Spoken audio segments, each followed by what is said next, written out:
602, 603, 604, 605. Senator Umar Kurufri, Persina Central. Thank you very much, Mr. President, sir. My colleagues, my name remains Senator Umar Kurufri from Persina Central. I rise to move that the vote in the proceeding of Tuesday, 9th October be adopted. I so move. Senator Rose Oko, Cross River North. My name is Rose Oko. I second the motion that the votes and proceedings of Tuesday of 9th of October 2018 be approved. Distinguished colleagues, those in favor that the votes and proceedings of Tuesday, 9th October 2019 be hereby approved, say aye. Those against say nay. The ayes have it. Votes and proceedings Tuesday, 9th October 2018 hereby approved. Clerk, oaths.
Do solemnly affirm that I will be faithful and bear true allegiance to the Federal Republic of Nigeria, and that I will preserve, protect, and defend the Constitution of the Federal Republic of Nigeria. So help me God. I, Lawal Yahya Gumau, do solemnly affirm that I will be faithful and bear true allegiance to the Federal Republic of Nigeria, and that as a member of the Senate, I will perform my function honestly, to the best of my ability, faithfully, in accordance with the Constitution of the Federal Republic of Nigeria and the law, and the rules of the Senate, and always in the interest of the sovereignty, integrity, solidarity, well-being, and prosperity of the Federal Republic of Nigeria, that I will strive to preserve the fundamental objectives and directive principles of state policy contained in the Constitution of the Federal Republic of Nigeria, and that I will preserve, protect, and defend the Constitution of the Federal Republic of Nigeria, and that I will abide by the Code of Conduct contained in the 5th Schedule of the Constitution of the Federal Republic of Nigeria. So help me God. I'm greeting elders and you are putting your... Some are elders. Brand young governor. Yes. Very careful. Brand new young governor. Not very careful. Everything is saying we are young and hard. Yes. You. It's your mouth. When you have a...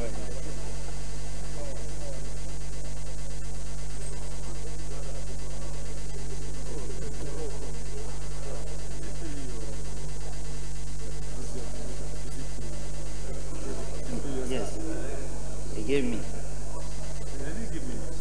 Once maybe because since you are not going,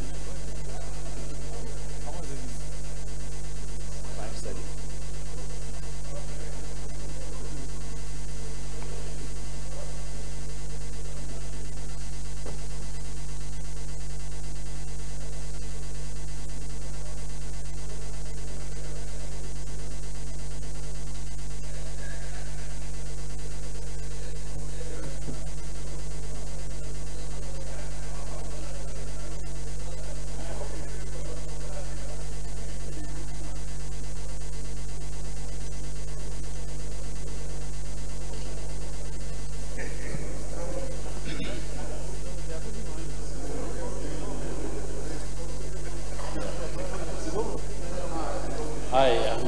5 Keita, do solemnly affirm that I will be faithful and bear true allegiance to the Federal Republic of Nigeria, and that I will preserve, protect, and defend the Constitution of the Federal Republic of Nigeria. So help me God. I, Ahmed Baba Keita, do solemnly affirm that I will be faithful and bear true allegiance to the Federal Republic of Nigeria, that as a member of the Senate, I will perform my functions honestly to the best of my ability, faithfully in accordance with the Constitution of the Federal Republic of Nigeria and the law and the rule of the Senate, and always in the interest of the sovereignty, integrity, solidarity, well-being, and prosperity of the Federal Republic of Nigeria. That I will strive to preserve the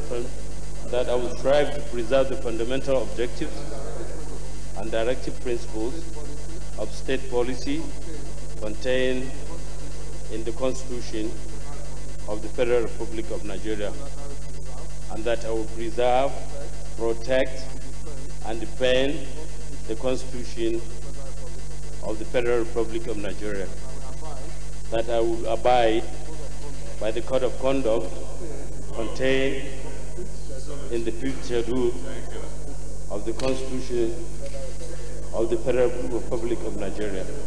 So help me God.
Distinguished colleagues, let me, on behalf of all of us, congratulate our two new colleagues, Senator Ahmed Baba Keita, Senator Lawa Kumar, on their election and joining us here in the Senate.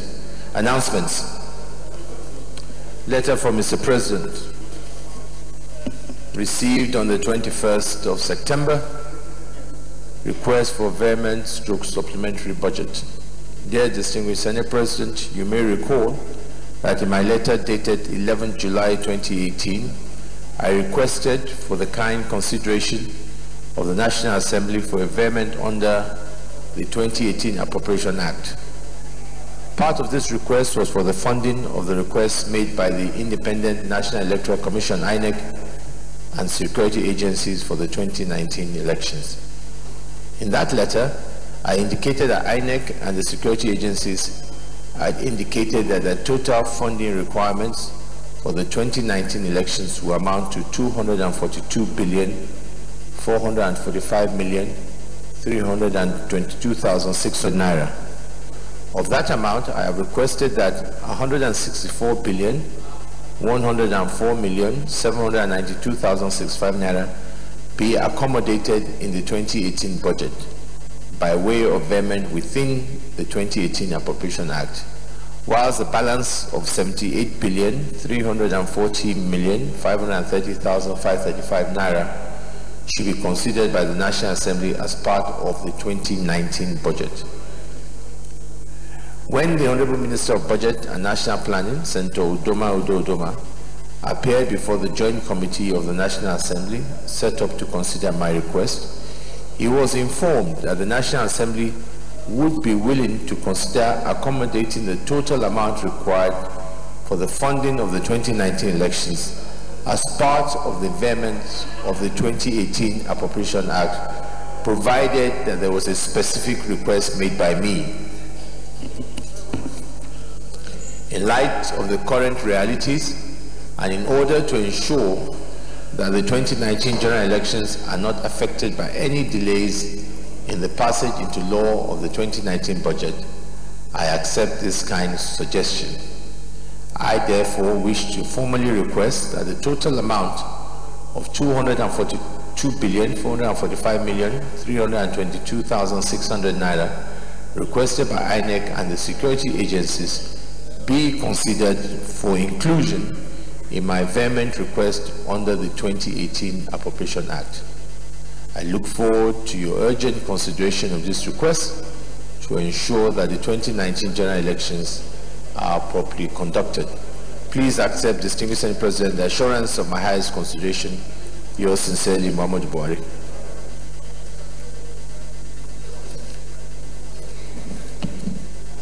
Letter from Mr. President received on the 21st September 2018. Transmission of the Nigeria Police Academy Establishment, etc. Bill 2018 for consideration and passage into law. Dear distinguished Senate President, pursuant to Section 58 of the Constitution of the Federal Republic of Nigeria, 1999, as amended, I formally request that the Nigeria Police Academy Establishment, etc. Bill 2018 be considered by the Senate for passage into law. This bill seeks to formally establish by law the Nigeria Police Academy. The Federal Ministry of Justice, in finalizing the bill, has ensured that its contents have been couched in line with the best traditions of legislative drafting. I trust that this conveyance of the Nigeria Police Academy, the Establishment, etc. Bill 2018, will be favorably considered and passed into law by the National Assembly.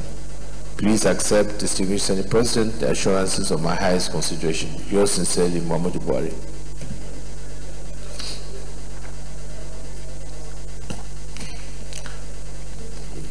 Letter from Deputy Senate President. Announcement, postponement of meeting. This is to inform members of the Senate Committee on the review of the 1999 Constitution that the meeting scheduled today, 10th October, will now hold tomorrow, Thursday, 11th October 2018, immediately after plenary at Senate Meeting Room 107, Senate Building. Signed, Deputy Senate President. I'd like to announce the Technical Committee on Return Bills. Chairman is Senator David Umoro, members Senator Baba Kakagabaye, Senator Babajide Omowarare, Senator Mao Wabona, Senator Joseph Lidani, Senator Abdullah Yaya, and Senator Rose Okoro. This committee has 1 week to to review those bills and come back to us. Let me use today to congratulate distinguished colleague, Senator Mohammed Jajimagoji, on his birthday, today, 10th of October. Wish you a happy birthday. May the Almighty God grant you many more years of prosperity and good health. Leader of the Senate. Yeah, point of order, Senator Gaya.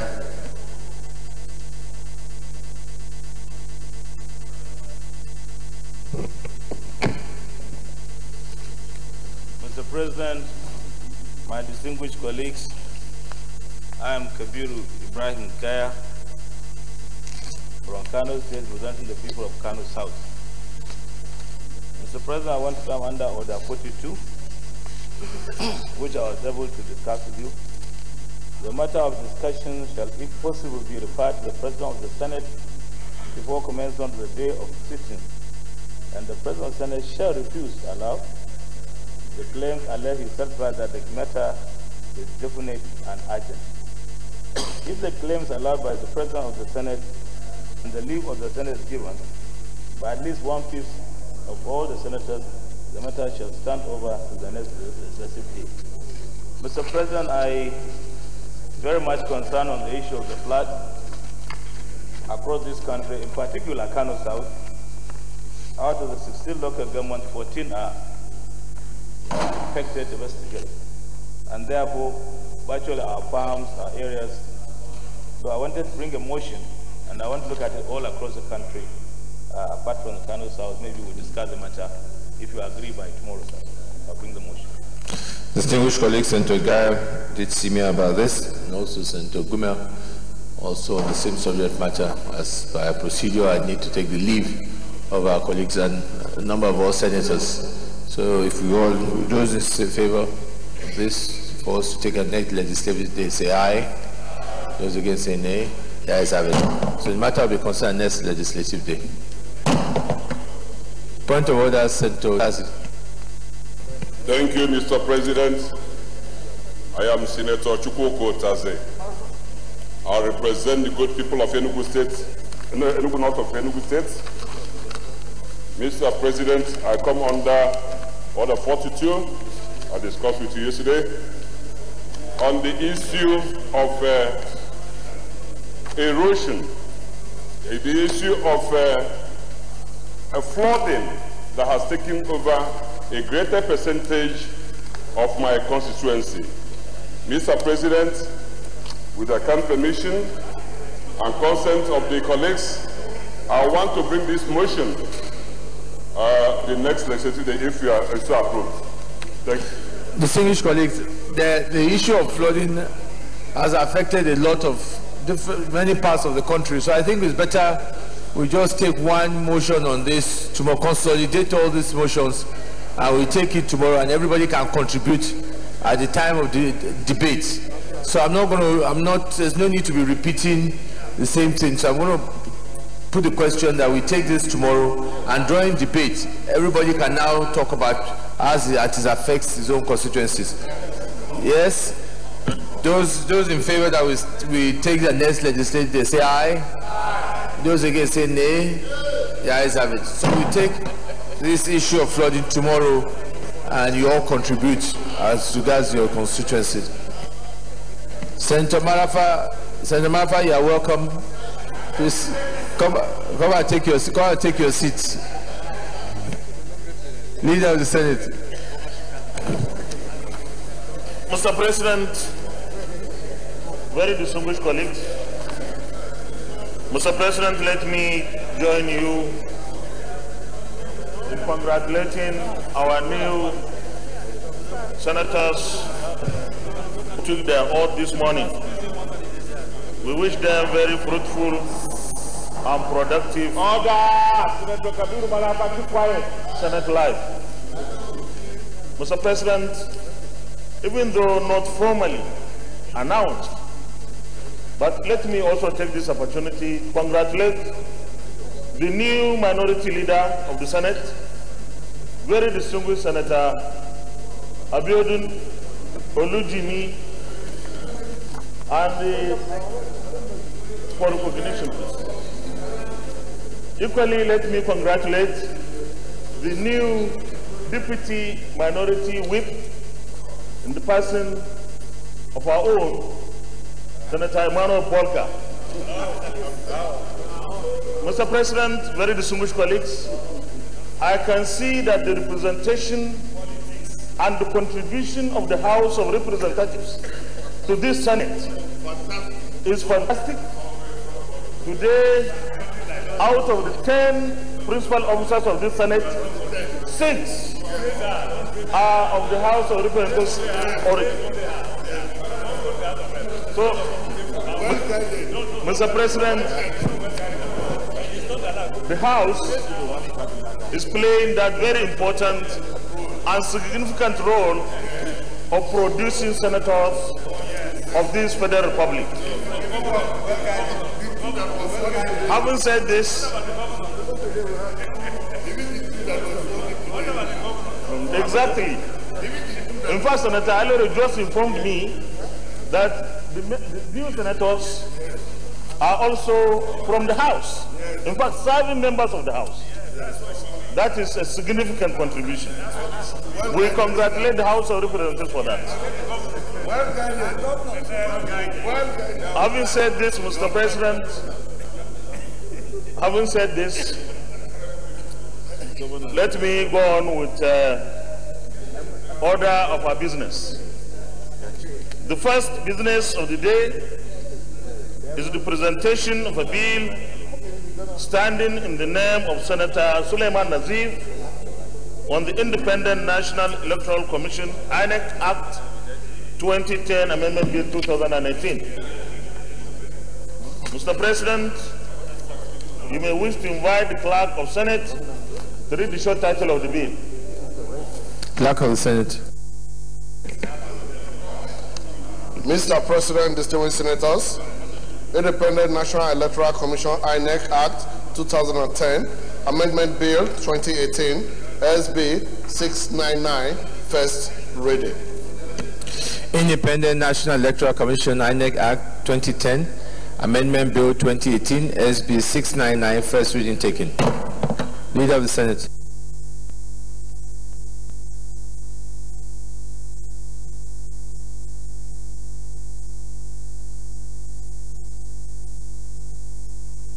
Leader of the Senate. Mr. President, very distinguished colleagues, the second business of the day is the presentation of the report of the Committee on Judiciary, Human Rights and Legal Matters on the screening of Senator Abaji and Mr. Mohamed Sagir for appointment as members non-legal of the Federal Judicial Service Commission. Mr. President, you may wish to invite Senator David Umaru, Chairman of the committee, to move the motion for the Senate to receive the report. And the Senate is noisy.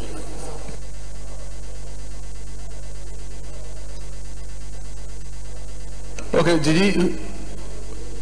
Senator Gidi Omorale. Yeah. Mr. President, sir, distinguished senators, my name is Babajide Omowurare, Senator representing Osun East, Ife-Ijesha Senatorial District. I hereby move this motion that the Senate do receive the report of the Committee on Judiciary, Human Rights and Legal Matters on the confirmation of nominations of Senator Abba Ali and Mr. Mohamed Sagir for appointment as non-legal members of the Federal Judicial Service Commission. I so move, Mr. President. Senator Mohamed Hassan, Yobe South.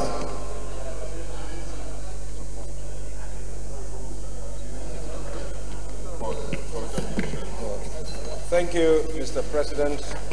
Mohamed Hassan, Yobe South. I rise to second the motion that the Senate do receive the report of the Committee on Judiciary, Human Rights and Legal Matters on the confirmation of nominations of Senator Abba Ali and Mr. Mohamed Sagir for appointment as members non-legal of the Federal Judicial Service Commission. I so second. Distinguished colleagues, those in favor that the Senate do receive the report of the Committee on Judiciary, Human Rights and Legal Matters on the confirmation of nominations to Senator Abba Ali and Senator Majusagro for appointment as members non-legal of the Federal Judicial Service Commission. Those in favor say aye. Those against say nay. The ayes have it. Senator Muwara, come and lay the report, please.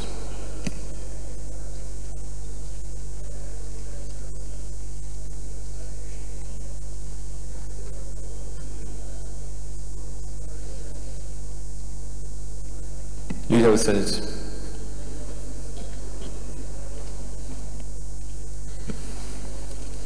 Mr. President, very distinguished colleagues, the third business of the day is the presentation of the Joint Committee report on power, steel development and metallurgy and gas resources on the urgent need to save the 215 megawatts Kaduna power plant.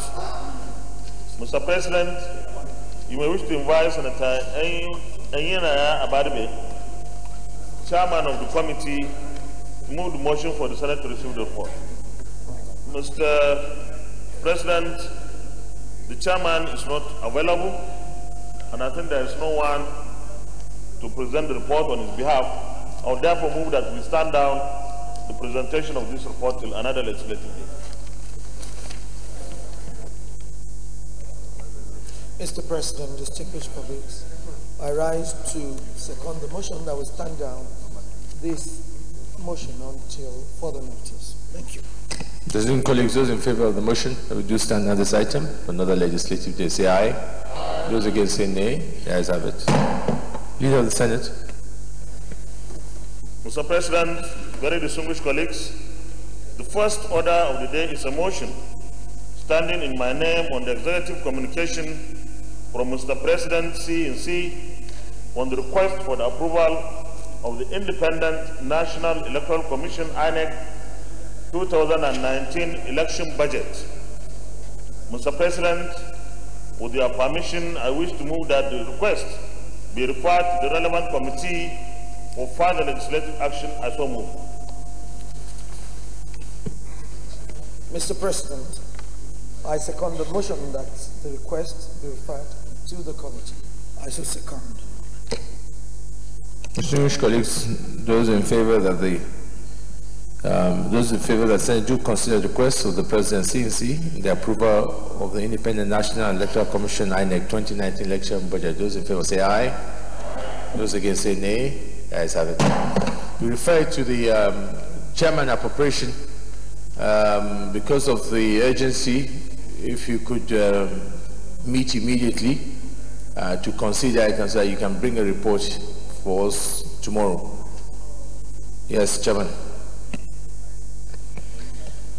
Mr. President, distinguished colleagues, in view of the urgency as stated by Mr. President, we are determined to make sure that we submit our report tomorrow for consideration. But to do that, I would like to request all members of the appropriation committee to attend our meeting immediately after this plenary at room 224, so that we'll consider in order to be able to present the report tomorrow.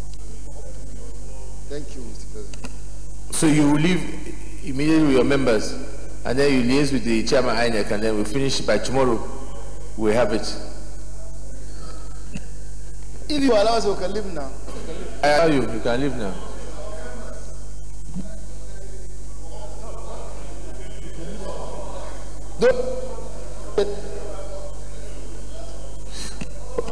Okay, and the Chairman and the INEC committee that you need to work with, also they too can go with you so that we can finish the work.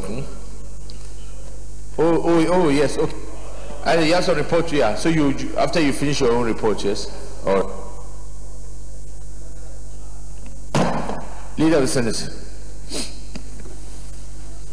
Mr. President, very distinguished colleagues, the second order of the day is the motion standing in my name on the request of Mr. President C&C for approval on the new external capital raising of USD $2.786 billion from the international capital market approved in the 2018 Appropriation Act, and the external capital raising of USD $82.54 million to finance the balance of USD $500 million matured Eurobond in the international capital market. Distinguished senators will recall that an executive communication was read yesterday, Tuesday, the 9th of October 2018, requesting the Senate to approve the request of Mr. President C&C. I therefore move that the Senate do refer the request of Mr. President C&C to the appropriate committee. I so move, Mr. President. Mr. President, distinguished colleagues, I rise to second the motion as moved by the Senate.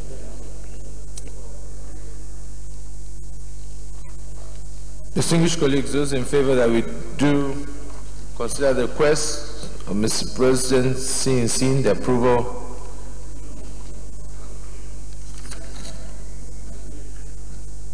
on the implementation of the new external capital bond raising of $2.786 billion from the international capital market approved in 2018 Appropriation Act, and the external capital raising of $82.454 million to refinance the balance of the $500 million matured Eurobond in the international capital market. Those in favor that we consider this request, say aye. Those against, say nay. The ayes have it. This matter is referred to the Committee on Local and Foreign Debt and report back next week. Senator Shusani, by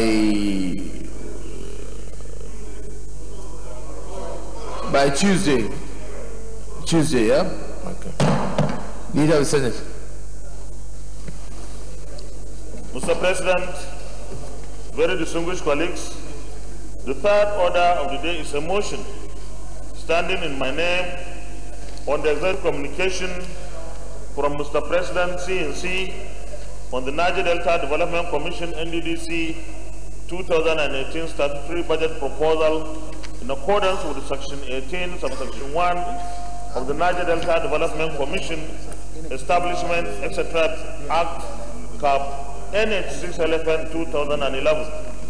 Distinguished senators will recall that the request from Mr. President C&C on the Niger Delta Development Commission 2018 statutory budget proposal was read Tuesday, the 9th of October 2018.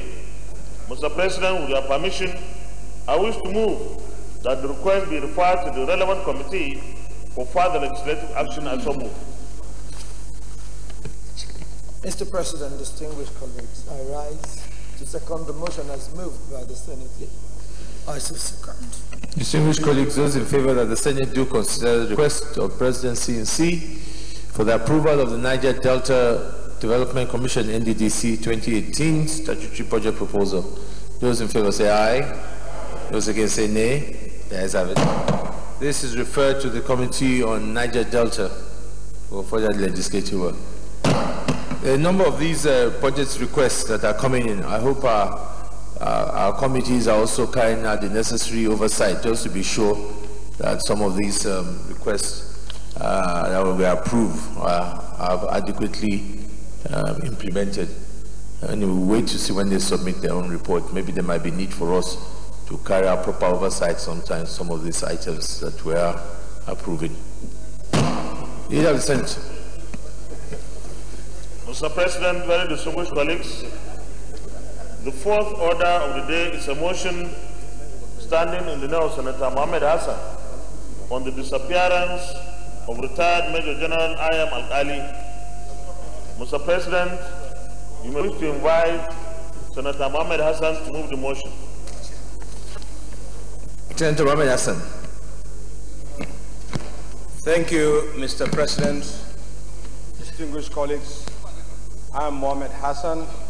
I represent Yobe South Senatorial District. My motion today is regarding the disappearance of retired Major General I.M. Al-Kali, who hails from Fika local government in my senatorial district. The Senate notes with serious concern the disappearance of Major General I.M. Al-Kali, a retired Army General, and the immediate past Director of Administration of Nigerian Army on Monday, 4th September 2018, barely 2 months after his retirement. Concerned that on Monday, 4th September 2018, his wife, Mrs. Salamatu Alkali, alerted the Army authorities that her husband, who had departed Abuja the previous day in the morning for Bauchi, had not reached his destination. After informing her the previous day on Monday, 3rd September 2018, at about noon, that he arrived Jos safely and would be passing through Du Road to Bauchi. The Senate notes with sympathy that that was the last communication she had with her husband until this moment, as his whereabouts is presently unknown. The Senate further notes that following his disappearance, the Nigerian Army, with the support of the Nigerian Police, Department of State Security, Fire Service, and other security agencies, embarked on intensive search via tracking of his phone up to when it was switched off, as well as relying on tip-offs. The Senate acknowledges the thoroughness of the investigation of the Nigerian Army and other security agencies, who narrowed their search to a pool of water in Lafande community in Du district of Plateau State by using local divers from Wase and Taraba to search the pond, since the community claimed they did not have local divers. Concerned that earlier efforts of the Army and other security agencies did not yield the desired result, hence the whole pond was drained amidst protests from local women in the community, who attempted to stop the Army from draining the water on the pretense that it was their only source of drinking water. The Senate laments that after 2 days of draining of the pond, a bus was found, and it was alleged to belong to a young man that had earlier disappeared along that road, while on 29 September 2018, at about 6 p.m., a Toyota car with registration number MUN 70AA belonging to Major General I.M. Alkali was pulled out of the water with some of his belongings without any trace of his person, while another car, Rover, was recovered from the pond, whose owner was alleged to have disappeared in 2013. The Senate acknowledges with serious concern the reported disappearance of numerous commuters along the Du axis for the past few years, especially Bauchi onward bound travelers, and the need to address same urgently. This incident raises some pertinent questions. Why did the people from Du community refuse to assist the security agencies during this search? Why did the people, especially the women, try to prevent the Army from draining the water?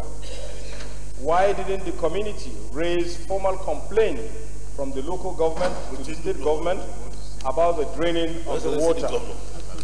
Who were those spreading false information about the circumstances of the disappearance of Major General I.M. Alkali, and what were their motives? Accordingly, the Senate resolves to 1. Urge the federal government to set up an investigative panel of inquiries to A. Examine and determine the remote and immediate circumstances surrounding the dumping of cars in the ponds in the Du district. B. Identify and interrogate possible suspects in this dastardly act and ensure that the perpetrators face the full wrath of the law to serve as deterrents to other criminally minded persons in the strongest possible terms. 2. Condemn the act and urge all the surrounding communities, that is in the Du axis, to cooperate with the security agencies to uncover this crime and criminality. 3. Urge the security agencies to intensify effort towards finding Major General I.M. Alkali.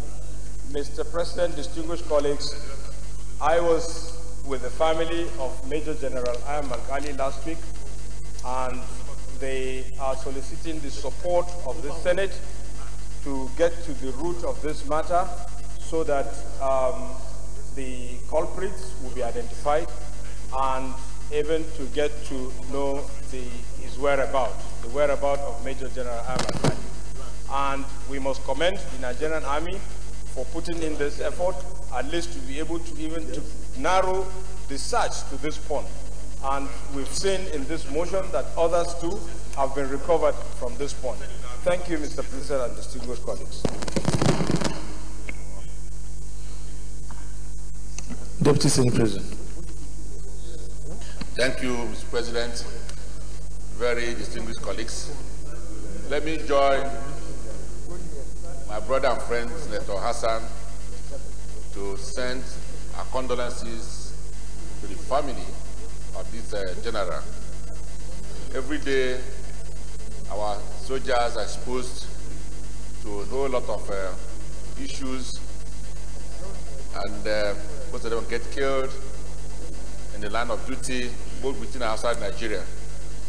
But it's very unfortunate and regrettable that soldiers die in the course of their duty within Nigeria when they are supposed to be engaging in external conflicts. And that means that locally we have internal issues, internal conflict and crisis that we need all put hands on deck to ensure that it's resolved. Having said this, Your Excellency, distinguished colleagues, it's also to my knowledge that this matter is still being investigated and that the search is still going on. In the circumstance, Mr. President, distinguished colleagues, my suggestion therefore is that we go straight to the prayers and then we take the prayers and then be able to resolve one way or the other in respect of the prayers instead of going into debates, especially now that the matter is still being investigated and the search is still on, so that we don't prejudice either the investigation or the search. So that's my suggestion, sir. Distinguished colleagues, I think that I'd like us to be guided by the contributions of the DSP. Let us take the prayers and then wait for, by the time the report comes, we can go into a further in-depth debate on this. So I'll go straight to the prayers and urge the federal government to set up an investigative panel of inquiries to examine and determine the remote and immediate circumstances surrounding the dumping of cars and the ponds in the DU district. Those in favor say aye. Those against say nay. As I have prayer 2.1b, identify and interrogate possible suspects to this dastardly act and ensure that the perpetrators face the full wrath of the law to serve as deterrents to other criminally minded persons in the strongest possible terms. Those in favor of the prayer say aye. Those against say nay. As I have it. Prayer 2, condemn the act and urge all surrounding communities to cooperate with security agents to uncover this crime and criminality. Those in favor of prayer 2 say aye. Those against say nay. As I have it. And urge the security agencies to intensify efforts towards finding Major General I.M. Al-Khali. Those in favor of Senator Mao. Mr. President, distinguished Senator Mao, I thank my brother Mohammed and thank him for bringing this motion. But Mr. President, we want to use this opportunity of disappearance of Major General Al-Khali to all the security agencies to also intensify efforts in finding and locating so many Nigerians who are missing, because Major General Al-Khali's disappearance has brought this to the fore.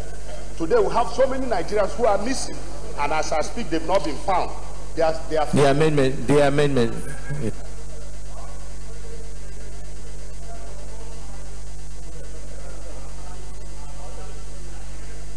Any seconder? Yes, Senator Atai.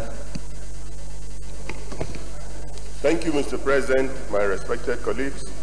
My name is Senator Atai Aidoko Ali. I represent Kogi East. I rise to second the motion that the prayer should be amended to include other Nigerians. Yeah, seconding the, thank you. I'll put the prayer as amended, urge the security agencies to intensify effort towards finding Major General Al-Khali and other similar missing Nigerians. Those in favor say aye. Those against say nay. Yes, have it. Leader of the Senate. Mr. President, very distinguished colleagues, The fifth order of the day, the second reading of the Independent National Electoral Commission INEC Act 2010 Amendment Bill 2018. Motion for the suspension of Rule 79(1). Distinguished senators will recall that this bill was read the first time in this chamber today, Wednesday, the 10th of October 2018. Was it? Order, please. Mr. President, my distinguished colleagues, I move that the Senate do suspend its Rule 79, subsection 1, in order to read the bill for a second time. I so move.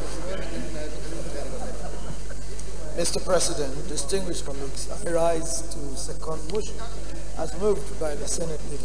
I so second.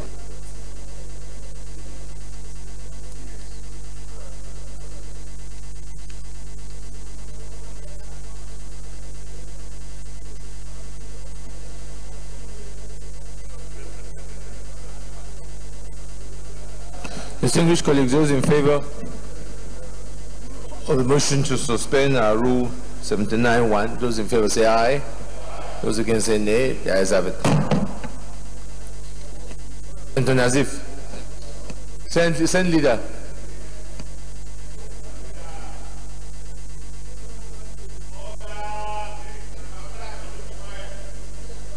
Send leader.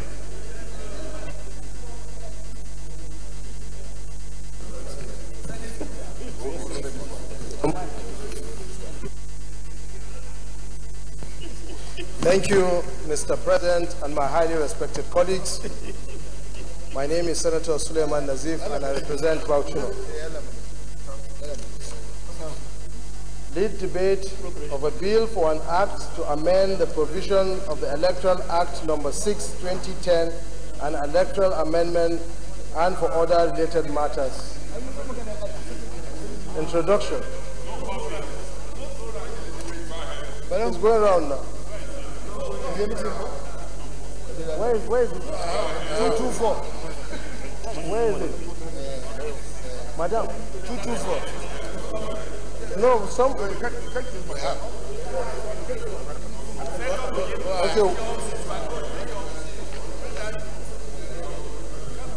Okay, let's hold on a while.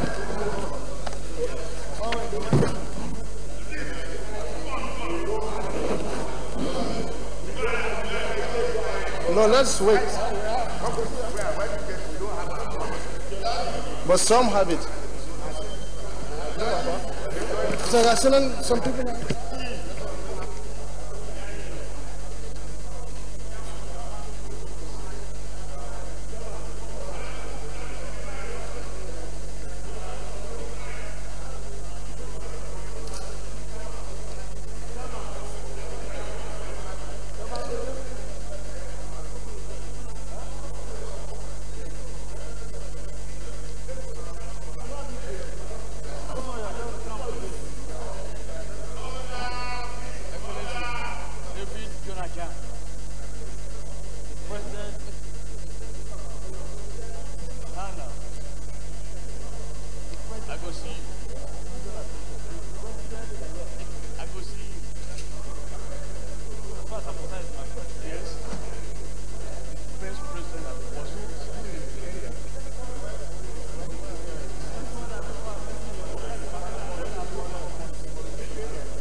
Don't listen to him. He's a contractor. It's what we discussed now that you are going to do when you take over. So this don't listen to him. He's a contractor. So we have a lot to offer you. Like what? Advice.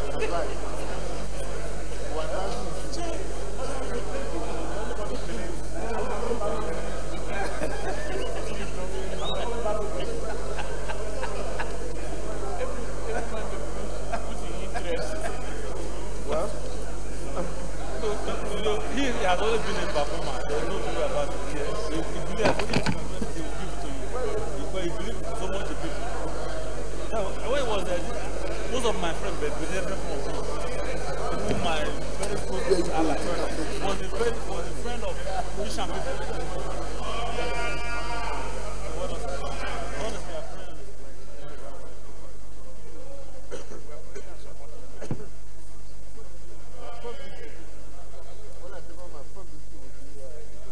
How are you? We love you.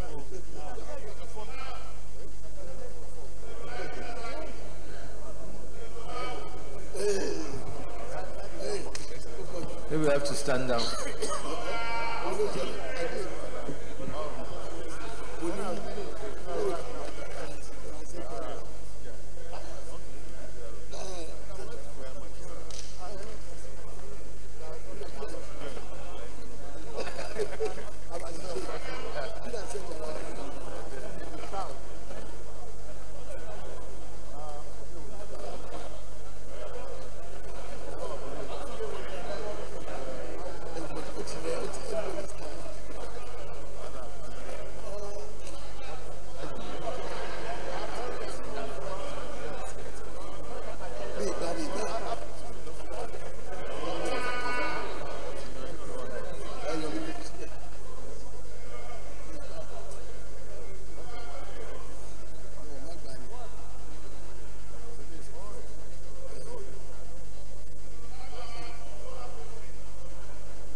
Come, madam.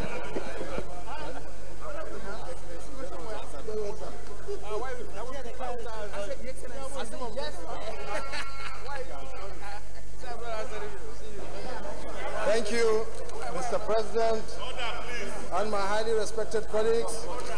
Once again, my name is Senator Suleiman Nazif, and I represent Bauchi North. This debate of a bill for an act to amend the provision of electoral act. Senator Nazif, just wait a second. Let's get this place. Distinguished colleagues, can you all take your seats, please? Senator Ben Bruce, this is in the Senate. Senator Kabir Marafa, thank you.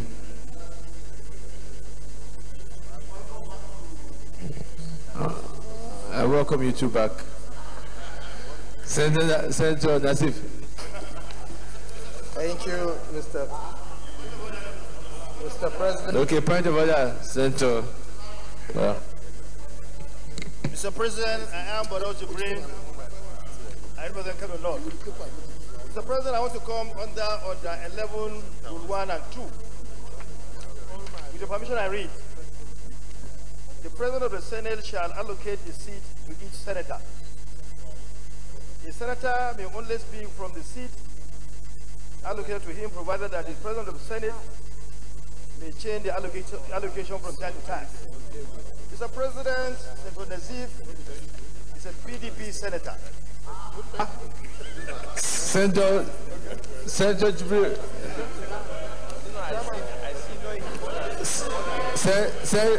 Senator Jibril, I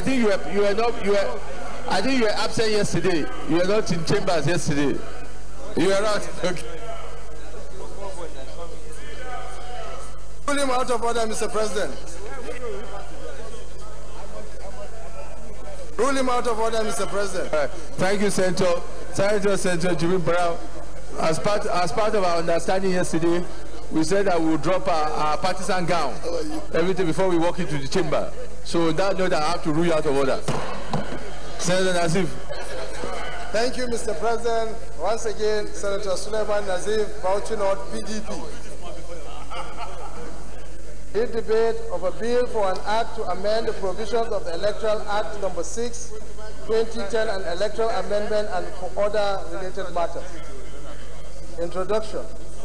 Mr. President, my distinguished colleagues, you will recall that Electoral Act Amendment Bill 2010 was passed by the National Assembly and forwarded to the President for assent.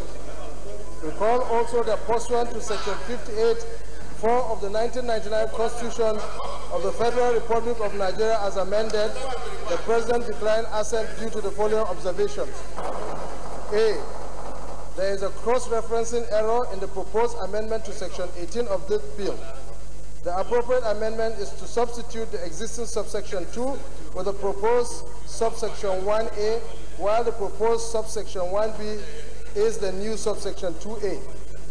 B. The proposed amendment to include a new section 8714, which stipulates a specific period within which political party primaries are required to be held, has the unintended consequence of leaving INEC with only 9 days to collate and compile lists of candidates and political parties, as well as manage the primaries of 91 political parties for various elections. This is because the Electoral Amendment Bill does not amend Section 31, 34, and 85, which stipulates times for submission of lists of candidates, publication of lists of candidates, and notice of convention, Congress for nominating candidates for election. C. Qualifying language should also be considered to the provision of Section 36(3), since an unintended effect of the current drafting may be to unduly increase the cost and administrative burden of conducting election in the event that any candidate, no matter how inconsequential to the overall electoral process, passes away during the election. Equally of great importance to Nigerian electoral process are the following key areas also addressed by this bill. 1. Failure of card reader, Section 49(3). Where a smart card reader deployed for accreditation of voters fail to function in any unit and a fresh card reader is not deployed, the election in that unit shall be cancelled and another election shall be scheduled within 24 hours. B. 2. Section 87(12).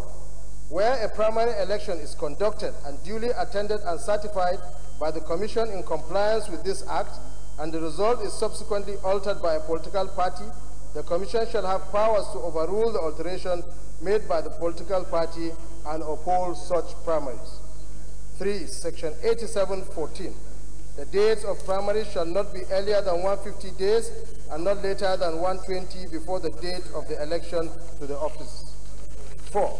Election expenses 91, Section 91(1). Election expenses shall not exceed the sum stipulated in subsection 2 to 7.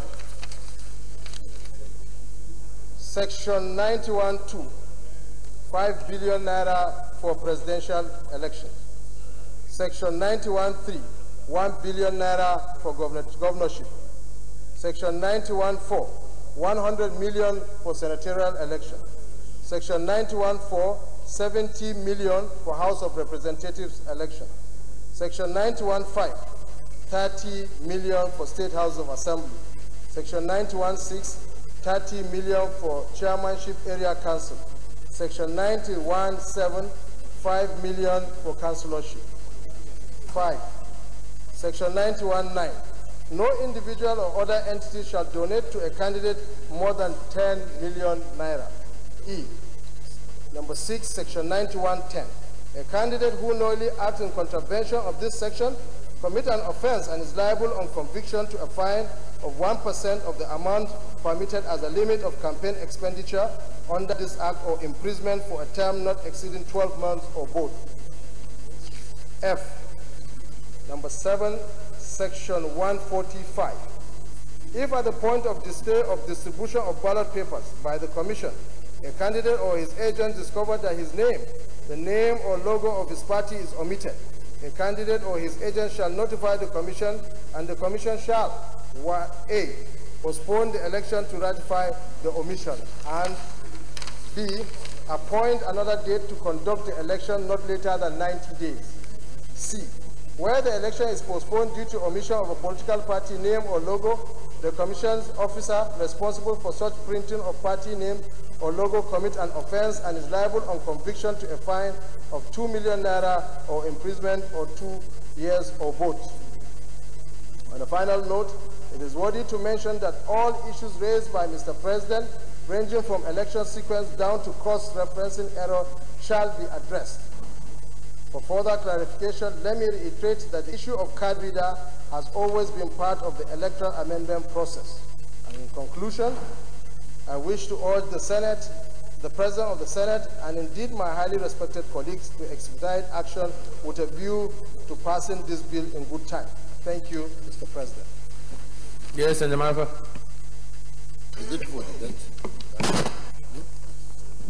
Thank you, Mr. President, my well-respected colleagues. I thank you too. Mr. President, let me first of all congratulate my younger brother, Senator Nazir, for working all through the break to see that this amendment scales through. But Mr. President, I just want to comment on item C, page 2, election expenses. Mr. President, I don't think this is quite realistic. And I don't think it is good enough for us to pass a law that we all know cannot pass the litmus test. Section 5(2), no individual or entity shall donate to a candidate more than 10 million naira. I don't see the logic in that, Mr. President. So long as the entity or the individual earns his money legitimately, I don't see why somebody should be limited to what he can donate. Mr. President, I think it is time that we allow things to happen that we can see. and not to encourage backdoor processes. We all know that this cannot stand, and the people are going to donate much more than that. And this is just making a mockery of the law, because it doesn't, I don't know where it is hinged upon.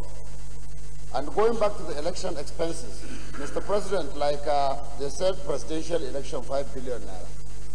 Now, how many polling booths do we have in Nigeria? And if you take the number of the polling booths and just take the number of agents that you are going to deploy, and take maybe a minimum of 10,000 or 15,000 naira per agent, on agents alone, you will be coming to maybe something close to this 5 billion naira. So, Mr. President, I don't think it is quite realistic to consider this, and I want to urge my colleagues to have a critical look at it with a view of expunging it altogether. That is 5 and this 4, because it will just pose a serious problem and a bottleneck to everybody. I thank you, Mr. President. Leader. Thank you very much, Mr. President. Mr. President, on page 4, I just want a clarification from the chairman. Chairman, on page 4, I think third to the last paragraph, on the final note, it is noteworthy to mention that all issues raised by Mr. President, ranging from election sequence down to cross-referencing error, shall be addressed. When are they going to be addressed?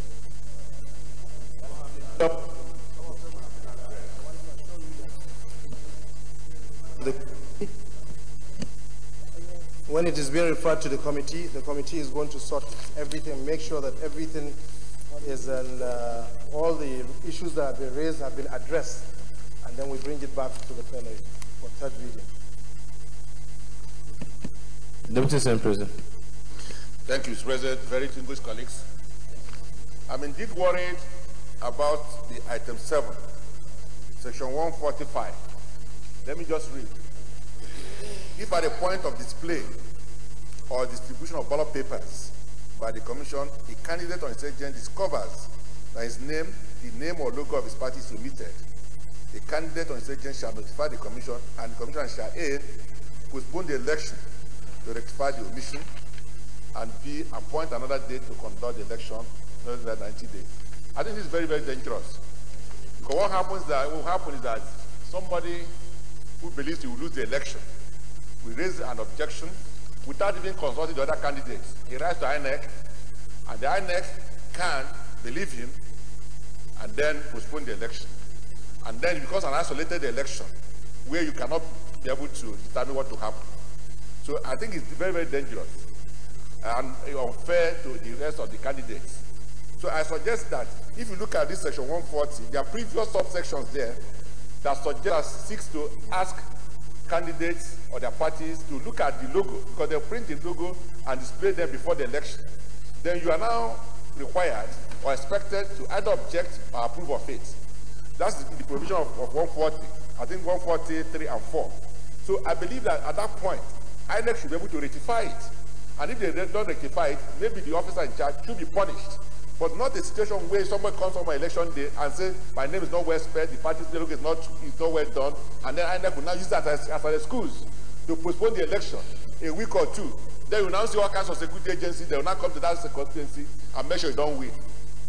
So I think that we need to do something about this. Senator Gaya. Mr. President, my distinguished colleagues, I'm Kabiru Gaya, representing the view of Kano South or Kano State.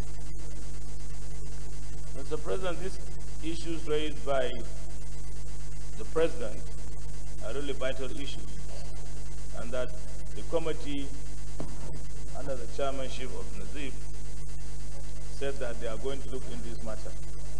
And I believe, since they are bringing this in tomorrow, let the committee bring with these amendments, and let's look at the report and then pass it. So I would suggest that the areas raised by all other members, like the DSP, can be adopted into this thing so that we can pass it. There is no point taking more time on this one. Senator James Manager.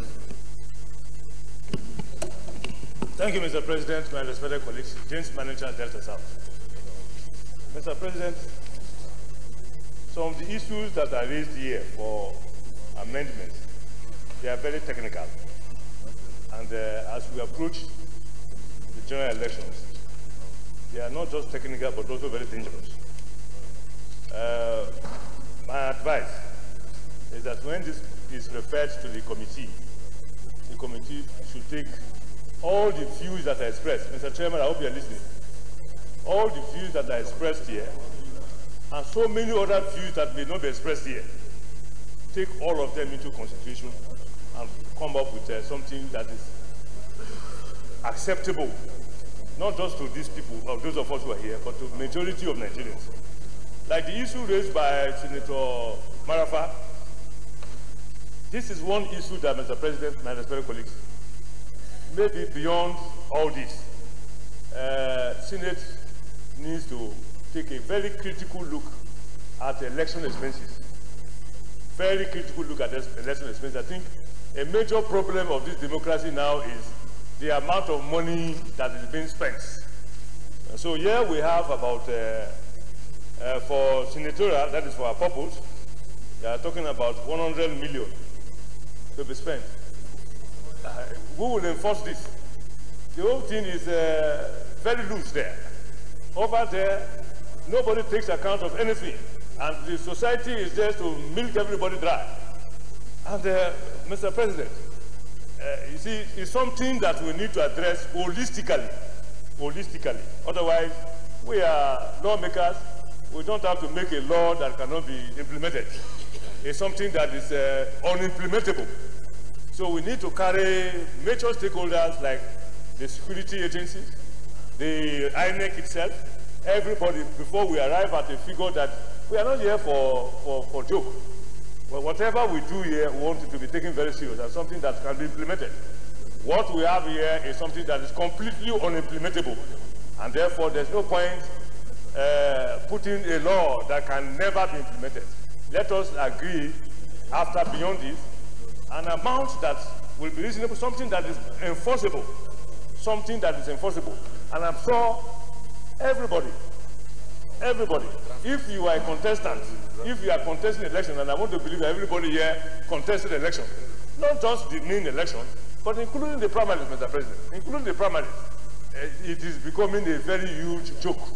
The democracy now is in trouble because of the amount of money that is out there for people to spend. And therefore, if we are controlling it, we need to control it very well. Otherwise, it is something that is not good for the country at all. It's not good for the democracy. And therefore, when it's referred to you, Mr. Chairman, and I thank God I'm a member of your committee, when it's referred to you, we need to take a very critical look. Have a very diligent job before this is done. Otherwise, some of the issues, like even the one raised by the Deputy Senate President, is also very, very challenging. And then the other one there is, I think, the one taking care of the time within which INEC will have the opportunity to look at it. I think that is something that is very, very important. Mr. President, having said that, I want to say these amendments must be taken into, we need to look at them very well, very, very well. Thank you, Mr. President, for the opportunity. Senator Lidani. Thank you, Mr. President. My name is Joshua Lidani, representing from the South. I would like to raise concern on the issue of Section 8712, that where a primary election is conducted and the result is subsequently altered by a political party, the Commission shall have power to overrule. It has been clearly stated, even by the Supreme Court, that the issue of who becomes a candidate of the party is exclusively the preserve of the party and not of that of INEC. So I don't see what business INEC has in overruling the decision of a political party that it took, taking into account maybe certain circumstances. If, for example, primaries is conducted and the party feels that in order to win the election, it has to make certain adjustments. It can do so. Why should INEC overrule the party? That means, what this means is the party cannot substitute a candidate. Because if you substitute a candidate, it will be running contrary to the provisions of this law. So it means the political parties have been rendered useless. It's INEC that is now taking the role of political parties, which shouldn't be the case. The political parties should decide who should be their own candidate, and not INEC. So I think this provision should clearly be reconsidered. And then secondly, the issue of on page 4. Page 4. The initial provision I spoke about is 8712, where INEC can overrule the decision of a political party irrespective of a candidate, which shouldn't be the case. The parties should be allowed to decide who should be their candidate. INEC has no business in doing so. If the party decides to change their candidate at a certain moment, they should be allowed to do so. Then this section, page 4, where the commission's officer responsible for printing of party names commits an offense and is liable on conviction to a fine of 2 million. Where there is a printing error, or where a printing error occurs, and that is which is as a result of the printer who maybe omits the name of political party or a logo. Why should the INEC official be held responsible for that kind of error? I think the provision is too harsh on the INEC officer, because it may not be his fault that a printing error has occurred that has resulted in the omission of the party name or logo. I think what we should do here is to include the provision that where it is due to the negligence of the INEC officer, then he should be held liable. But if an INEC officer gives the printing of a party logo and it's not done, why should he be held responsible? So I think it's too harsh, and there's a need to amend the provision of this section. So, Mr. President, this Electoral Act, we should be very careful. We should study it very carefully so that it doesn't create more problems than it's intended to solve. Thank you. Senator Unkui. Thank you very much, Mr. President. First of all, on a very quick review, sir, the last speaker, I still feel item C of page 4 should remain the way it is, because responsibility stops on the officer in charge of INEC to confirm list of political parties contesting that election for any particular constituency. And we know, as a matter of detailed administrative process, that INEC need to collect from the printers, proofread, confirm before the final printing is done. So it must be understood clearly that should the ballot paper, even on the last instance, when the ballot paper finally comes out from the printer, still it is INEC staff that has the final responsibility to confirm whether or not all contending political parties' logos are presented there. So I think this item presented as it has been presented should stand the way it is, Mr. President. That is number one. Number two, the issue of card reader getting faulty. That is on page 2. We must consider that there are other contending issues surrounding the operation of card readers. The way it has been put here, In the first place, I would want us to look at the possibility of reviewing that instead of rescheduling or scheduling the election, it should be reschedule the election within, let it be 48 hours. Because in the event that is not done within 24 hours, it contravenes the provision of this law.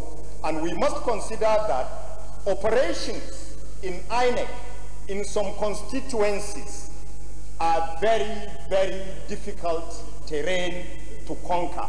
For INEC to now collect reports, compile them, take decisions, and resend for election within 24 hours. In my own opinion, it is doable in some constituencies, but it is not doable in some other constituencies. So in my own opinion, we should consider to amend that to 48 hours. Lastly, Mr. President, still under that item, failure of the card reader. Like I have said, we know sometimes it appears it is the fault of the card reader, but a lot of times it is the fault of the operators of the card readers. And in my own opinion, either way, we should capture, because it could be the problem of the operator. The card reader may not work because the operator cannot really exactly what you use in operating the card reader is what it will give you. So in my own opinion, we must capture that, whether it is the failure of the card reader or failure of the relevant staff to operate the card reader, so that we cover both ways. Thank you very much, Mr. President. Senator Ndume. Mr. President, distinguished colleagues, Senator Ali Ndume, representing Borno South. Mr. President, mine is more of an observation, because our point of disagreement on the issue of accent to the amendments we made are more technical than based on issues of disagreement. I think we should, even though the leader raised that yesterday, because that applies almost to all the bills that we have sent to Mr. President for accent. Most of it is not based on principles, but based on technicalities, and therefore more attention should be paid to that. Having said that, I want to add to what the DSP said on the issue of this logo, display of logo. Now, these ballot papers, I believe, because issues have been coming up on the issue of omission of logo. Prior to election time, with the stated time, the sample of the ballot paper should be availed to the various political parties so that they can make sure that their names appear there. But for us to implement or enforce Section 145, I think would provide room for manipulation and abuse by individuals that want to derail the process or those that have registered just for the sake of registration.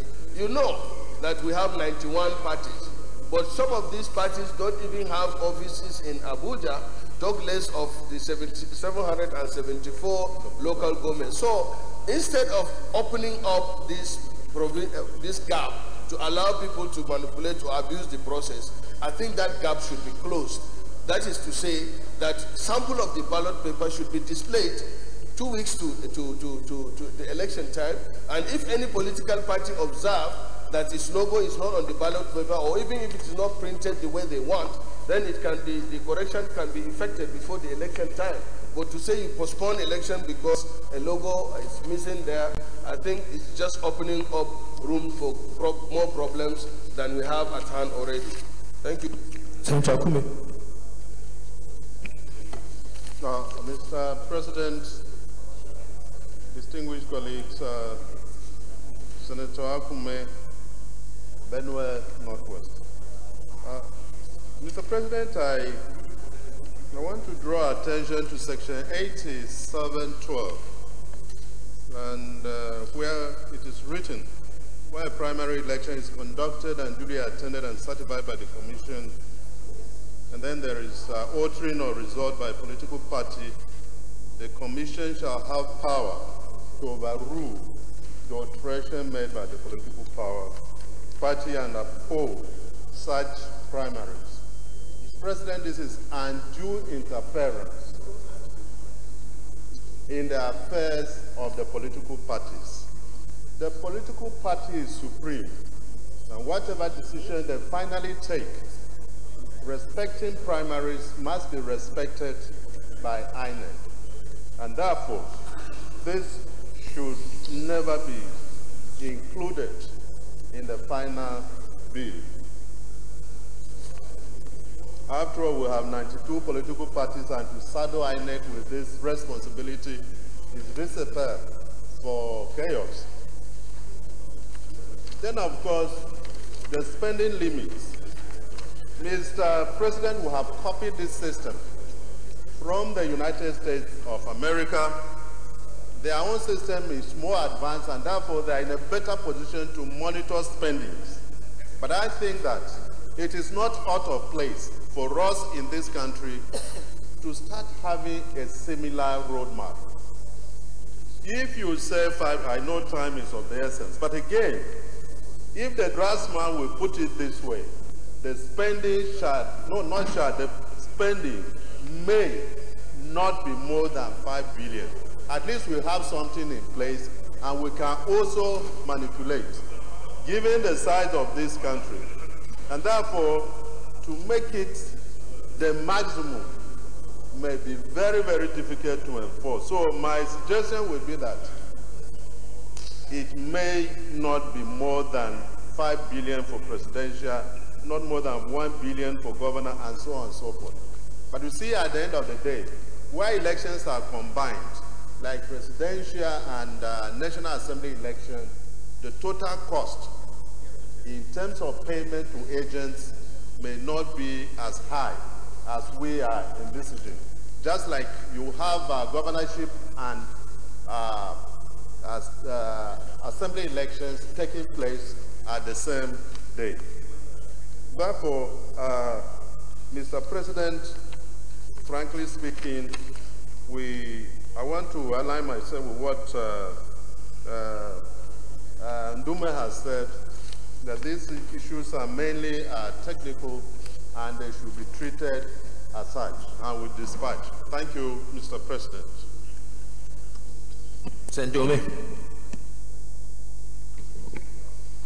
Thank you, Mr. President. I am Senator Victor Ume.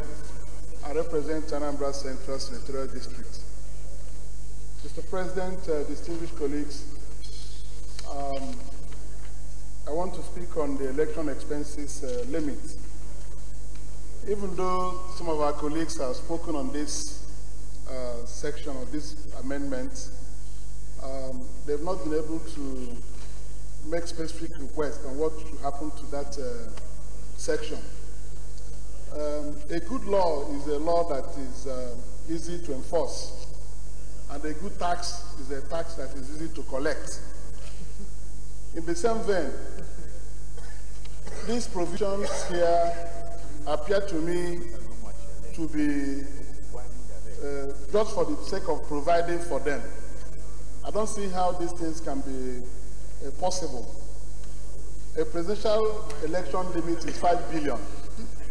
So what you're saying essentially is that, you know, this has been going on. The president of presidential candidates will cover 36 states and the Federal Capital Territory.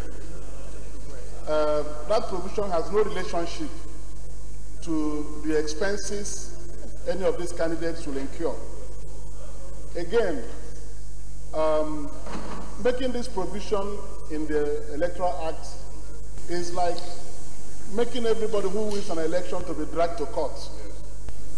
I just came out of the tribunal and the Court of Appeal over my rerun election that took place on 13 January.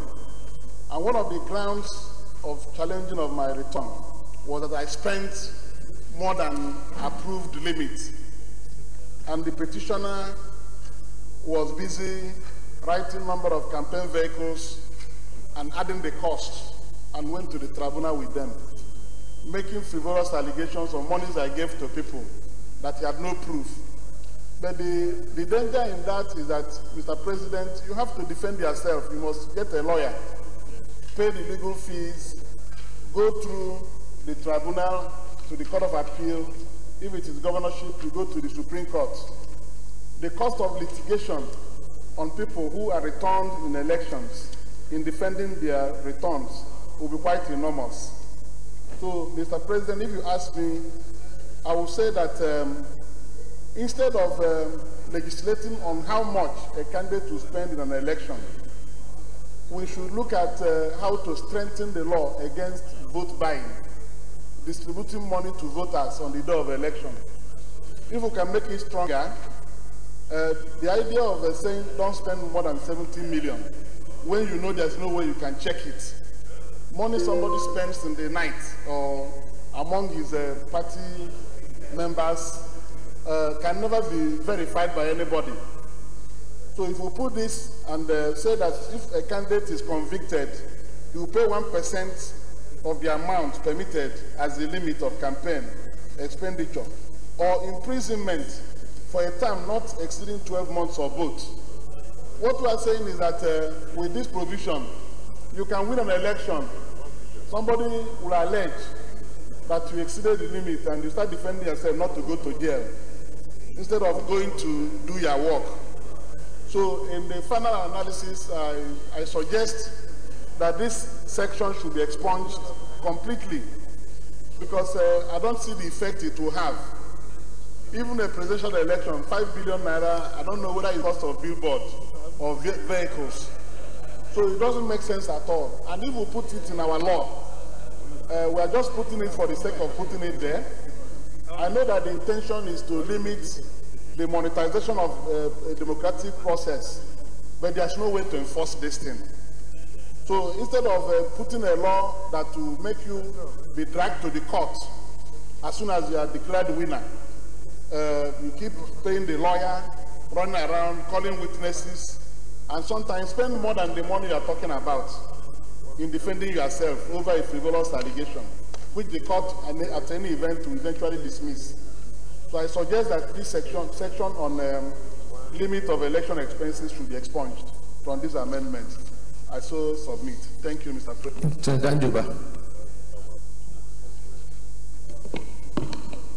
Mr. President, most distinguished colleagues, my name is Nathan Duba, representing Anambra South. Mr. President, in regards to this section 8712, where they talk about the primary, for instance, in some states where you have 2 parallel primaries and INEC observe those 2 parallel primaries, who takes a decision? I think this area should be expunged and allow the party to take a decision who becomes their candidate. And then in section 145, I believe that INEC should send out the logos or information to the party and give them about 2 weeks for them to decide and look at the logos and return back to INEC to make sure that INEC has the correct number. Now, in the spending issue, I will stand on what I think it's Senator Marapa said, that we should expunge this back. Thank you. Senator Milai. Mr. President, my very respected colleagues, Dino Milai, Kogi, West. Mr. President, my colleagues, I want to draw our attention as a matter of elucidation to section 28712, where a primary election is conducted and duly attended and certified by the Commission in compliance with this Act, and the result subsequently altered by a political party, the Commission shall have power to overrule the alteration made by the political party and uphold such primaries.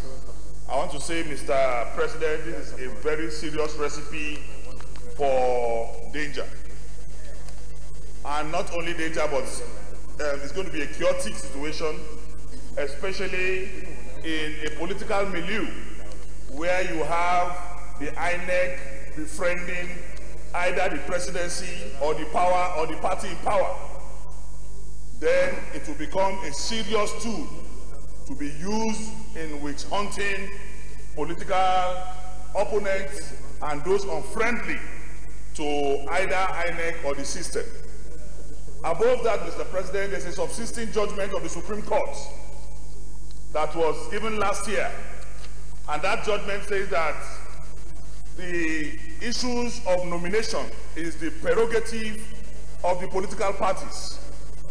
This will completely affront that Supreme Court pronouncement when the political parties that have the power to exercise and conduct their primaries find any reason for nomination, and you are absolutely saying INEC, without caution, without any caveat, will have powers to upturn what a political party have done. That is a very dangerous trend.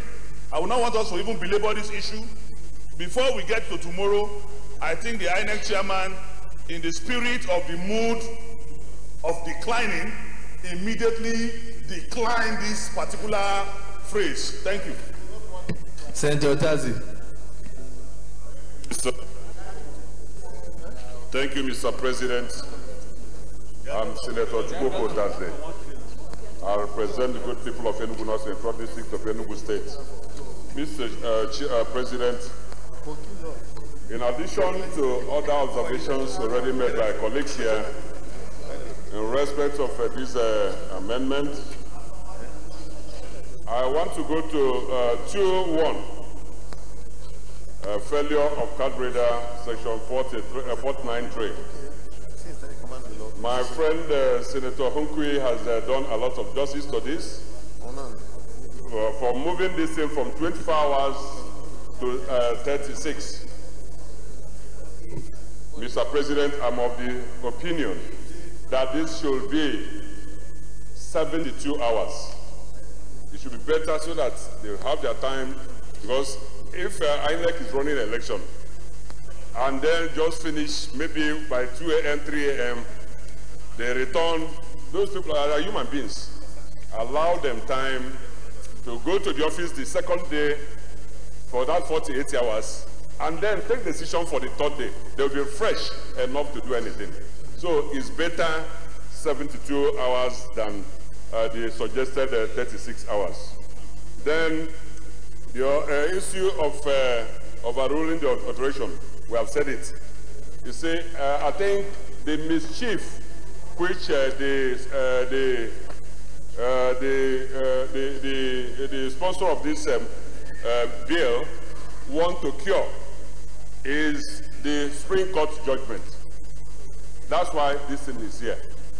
But if it's left for us here to overrule that mischief which the sponsor of the bill is envisaging, so I'm of the opinion that we decline this. This should be totally expunged. We believe that we allow it to be that the political party has the final say of who becomes their nominee for any election. Then the other issue I want to address is the issue, section 145 in section 7 there, 145. Our professor, Deputy Senior President, has done a lot of justice to this. You know, that party logo issue should not be an issue that we will have to cancel and postpone elections. I am in agreement with him. And I say that we provide a time. No, the issue of postponing should never come in there. We should rephrase this to accommodate, give 1 week, 2 weeks, 1 month. After that is done, then that becomes final. We will not put a proviso that this should be postponed because of a political party reason issue. Political party will have within that time provided. If it's 1 month, if it's 2 months before the election, let all them be done with that. One that will not bring issue of postponement or nothing at all should be done. Then if you do that, it means that the say the 150C, where we are talking about punishment, will also be deleted entirely because we will not have such opportunity there. So once we do this, it will be well with this bill. Thank you so much. I'll try and watch people to speak, but please don't let us repeat on issues that people have already raised. Let us try and take up new issues. Binta Masi. Thank you, Mr. President, distinguished colleagues. My name is Binta Masi Garba, representing Adamawa North Senatorial Zone. I think most of what I'd wanted to say has been contributed by 2 or 3 colleagues of ours, most especially on section 49.3 that talked about the card reader failure. The question I wanted to throw to the chairman on that committee, have they taken into cognizance that there are some polling units that have registered more than 1,000 people within that polling unit? I mean, they have a registration of more than 1,000 people there. And if you are given a polling unit, you are given 1 card reader. Obviously, we are going to have an issue. Are we giving more than 1 card reader to a polling unit? If we are given more than 1 card reader to a polling unit, the essence of failure probably might not even arise at that point in time. But if it does, then we have to hold the contractors or whoever that is saddled with the responsibility of bringing or producing the card readers.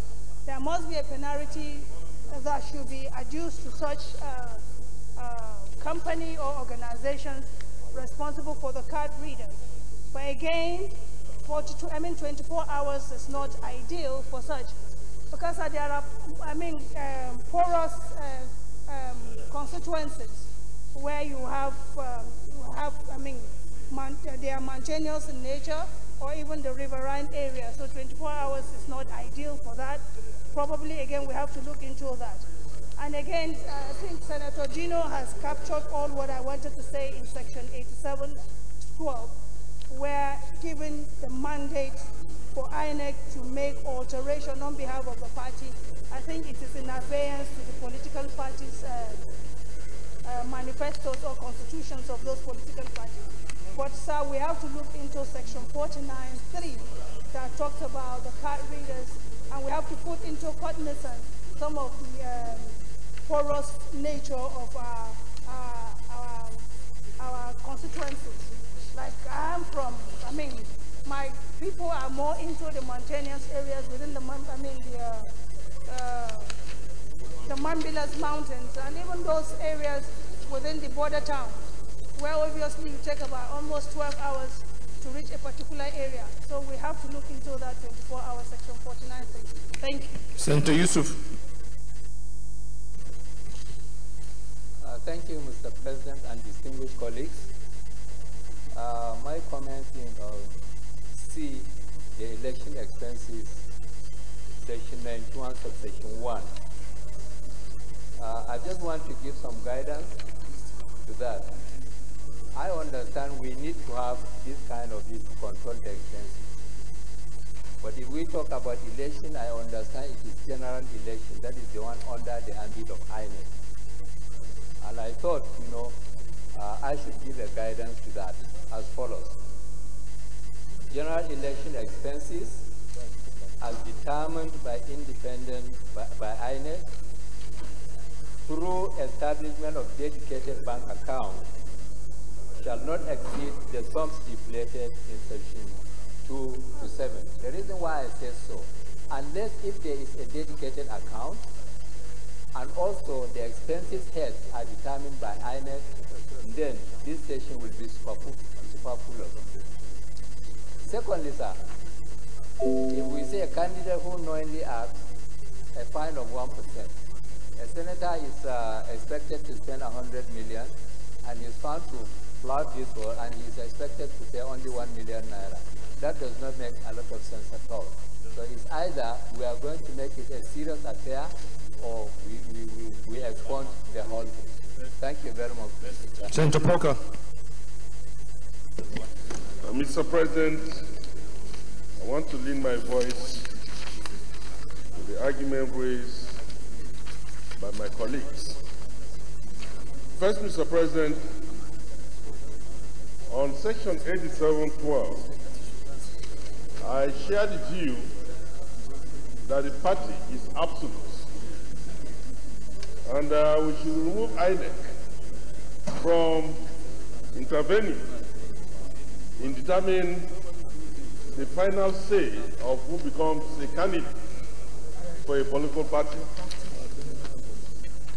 Coming to the expenses, Mr. President, I believe it is difficult for us to set a regulation to check these expenses. And in a law, if we cannot check what we are putting down as a law, I think it is not just necessary for us to put it on paper. So I subscribe to the view that it's either we remove it entirely. Take, for example, if my brother here, manager, is contesting an election, and if I go to his house in the evening and I give him a check of 20 million, he can't come out to say that Senator Polka gave me 20 million. So how do we check those excesses? I'll be very grateful. It may not be necessary for us to check. So I feel that we should not do that. Then coming to the last point, Mr. President, on section 145, I suffered that fate in my last election, while a party level logo was omitted. It wasn't my fault. So here again, I subscribe to the view that INEC should come up with a dummy of the ballot paper, maybe a month to the election. And if a political party cannot identify that my logo is not there, that party should not raise any argument on the day of election. So we should not give room for a party to come on the day of election, that the election be postponed. Rather, I would suggest that we should cause this section in such a manner that INEC will come up with a dummy ballot paper in a stipulated time, and every party should avail ourselves of the opportunity to look at that logo, to look at that ballot paper and identify whether our logo is not there or not. If you don't identify within that space of time, you lose your right to complain anytime. Just like in marriage, if you don't say it, forget it forever. These are my comments, Mr. President. Thank you, Mr. President. Senator Stella Odua.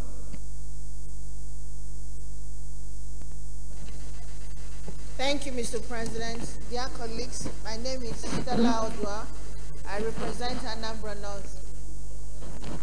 Mr. President, clearly we all have concern in regards to these amendments.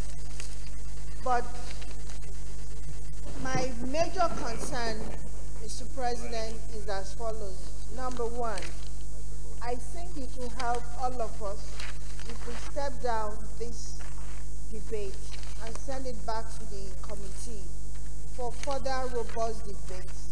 The reason for that is that we can now pay particular attention to each of the clauses that appear here.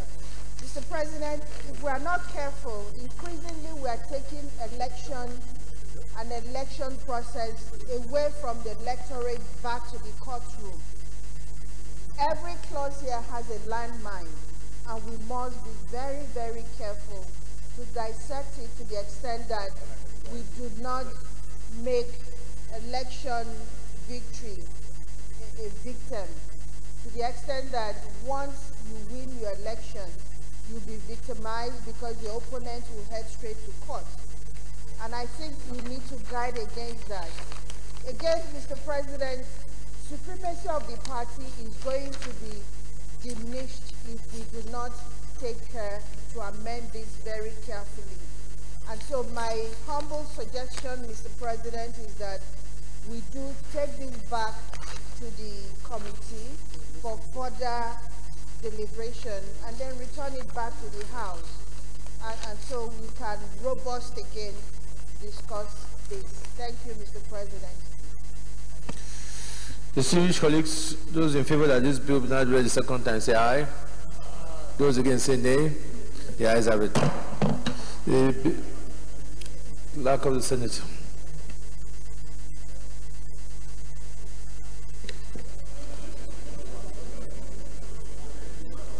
Mr. President, distinguished senators, the bill for an act to amend the provisions of the Electoral Act No. 6, 2010, to further improve the electoral process and for related matters, 2018, second reading.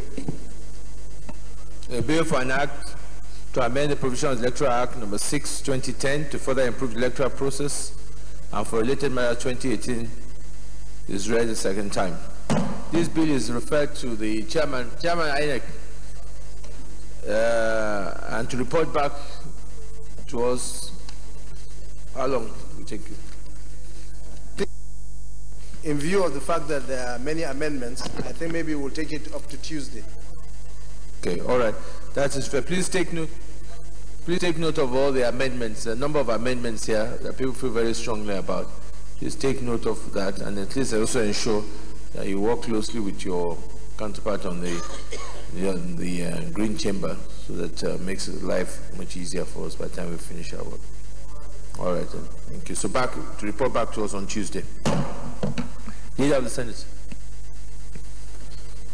Mr. President, very distinguished colleagues, the sixth order of the day is the presentation and consideration of the report of the Committee on Banking, Insurance, and other financial institutions on the screening of the nomination of Mr. Banire Moise Adeyemi, PhD, SAN, for appointment as Chairman of the Governing Board of the Assets Management Corporation of Nigeria, AMCON. Distinguished senators will recall that the request was referred to the committee on Tuesday, the 17th of April, 2018. Mr. President, we wish to invite Senator Rafiu Adebayo, Chairman of the committee, to move the motion for the presentation and consideration of the report. Senator Rafiu Adebayo. Thank you, Mr. President, my distinguished colleagues. I'm Rafiu Adebayo Ibrahim, Kwara South. I rise to move that the Senate will receive and consider the report of the Committee on Banking, Insurance, and other financial institutions on the confirmation of nomination of Mr. Banire Moise Adeyemi, PhD, SAN, for appointment as Chairman of the Governing Board of the Asset Management Corporation of Nigeria in compliance with Section 10(1) of the Asset Management Corporation of Nigeria Act 2010. I so move. Senator Jokwe.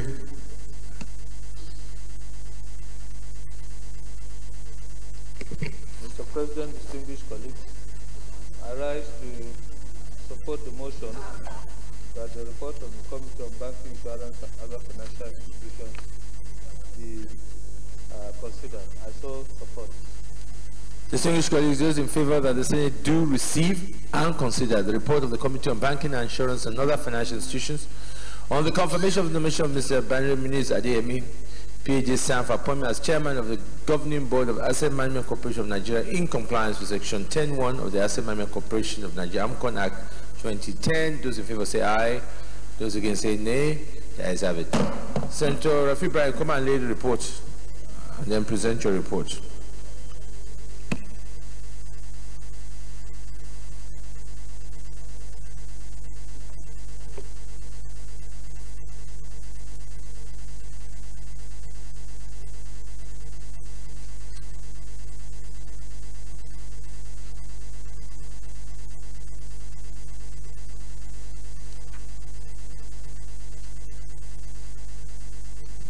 Thank you very much, Mr. President, my distinguished colleagues.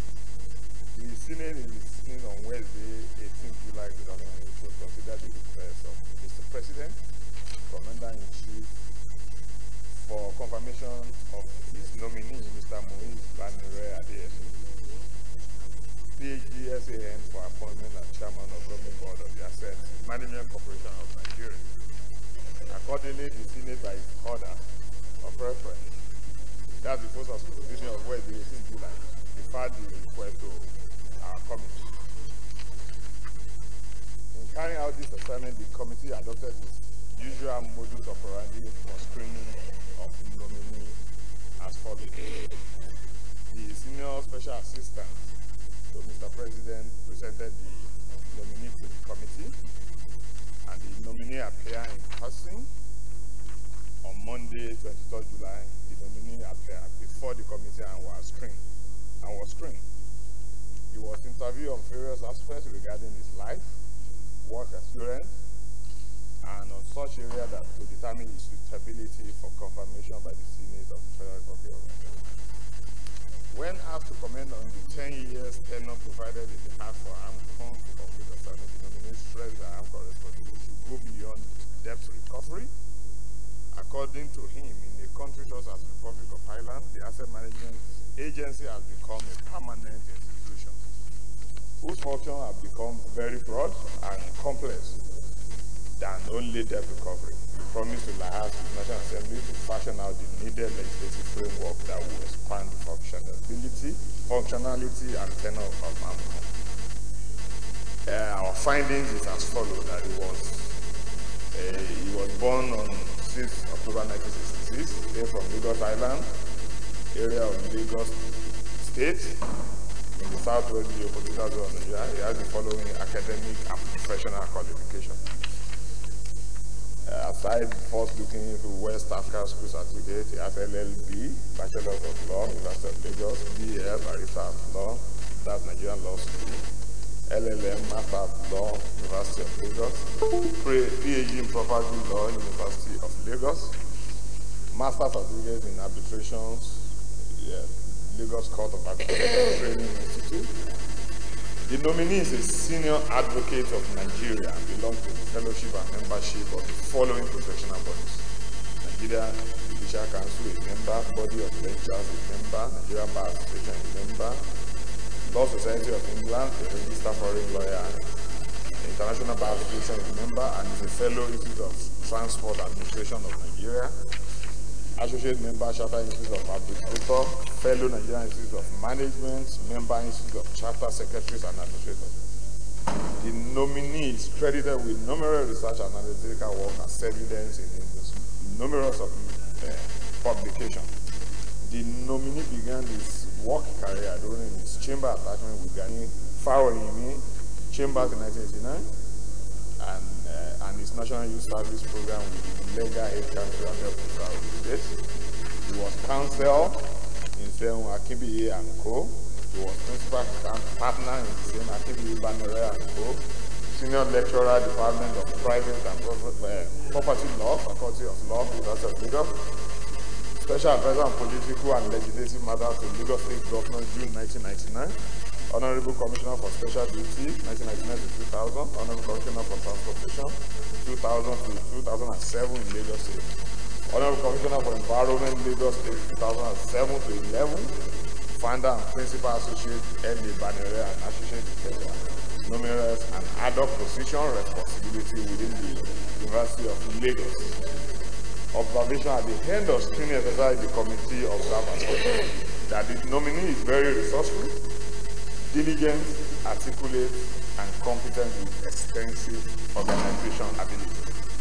That his research and analytical skill will aid the production and dissemination of research and technical report in line with this corporation's mandate in particular and Nigeria economic development process in general. That is knowledgeable in asset management, land law, equity and trust, secure credit transactions, planning and compulsory acquisition. That he has adequate knowledge of the operation of the Armed Act as amended and its linkage with the Central Bank of Nigeria Act, the Bofia Act, and various other financial market acts. That the nominee is conversant with the dynamics of the ongoing financial system stability strategy, FSS 2020. That his appointment is in compliance with Section 14(4) of the 1990 Constitution of the Federal Republic of Nigeria as amended, which required a reflection of federal character in appointment to public offices. That the nominee are cleared by the Code of Conduct Bureau and the relevant security agency, namely the Nigerian Police and the DSS. The committee hereby recommends, having been satisfied with the academic profession, qualification, competence, work experience, and character of the nominee, the committee hereby recommends that the Senate do confirm the appointment of Mr. Banere Muizadeyemi, PhD, SAN, as chairman of the governing board of the Asset Management Corporation of Nigeria. I so Distinguished colleagues, in the spirit of the commitment we made yesterday on issues important to the government, I don't think there's anything too long here. Let's move to Committee of the Whole Consider Report. Leader. Mr. President, very distinguished colleagues, I move that the Senate resolves into Committee of the Whole to consider the report. Mr. President, distinguished colleagues, I second the motion as moved. Those in favor of the motion say aye. Those against say nay. The ayes have it.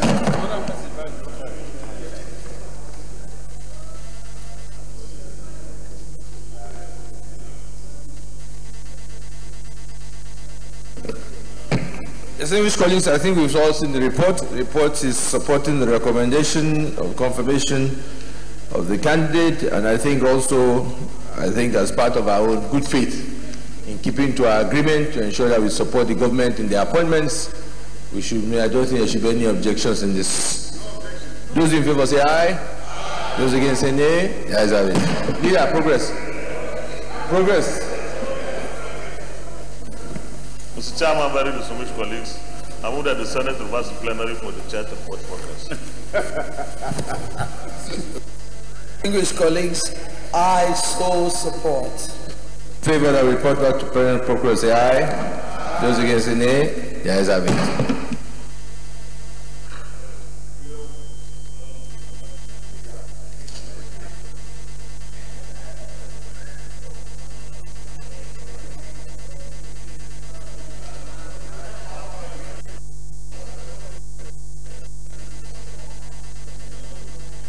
Distinguished colleagues, the Senate and the Committee of the Whole consider the report of the Committee on Banking, Insurance and other financial institutions on the screening of Mr. President's nominee for appointment as Chairman of the Governing Board of the Assets Management Corporation of Nigeria in compliance with Section 10A of the Assets Management Corporation of Nigeria AMCON Act 2010, and I approve the nomination of Dr. Banire Maurice Adeyemi as Chairman of the Governing Body of Assets Management Corporation of AMCON. Is this a true reflection of what transpired in the Committee of the Whole?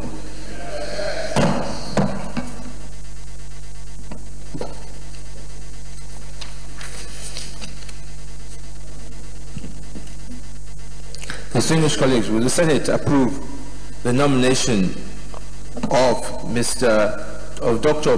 Banire Maurice Adeyemi San Expenditure as Chairman of the Governing Body of the Asset Management Corporation AMCON? Those in favor say aye. Those against say nay. The ayes have it. The nomination of Dr.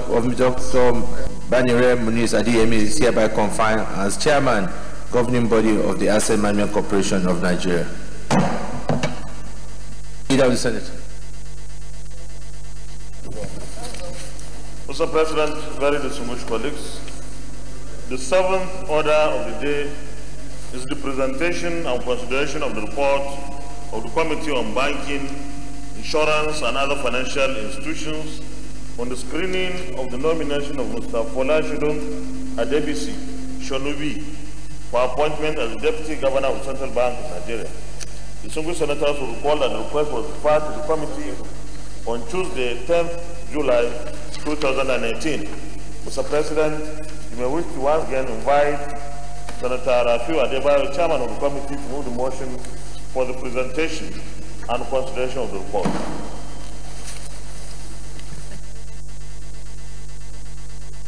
Senator Rafiu Adebayo. Thank you, Mr. President, my distinguished colleagues, Rafiu Adebayo by Kwara South. I rise to move that the Senate do receive and consider the report of the Committee on Banking, Insurance and other financial institutions on the nomination of Mr. Folashodun Adebisi Shonubi for appointment as the Deputy Governor of the Central Bank of Nigeria in accordance with the provision of Section 812 of the Central Bank of Nigeria Act, Establishment Act 2007. I so move.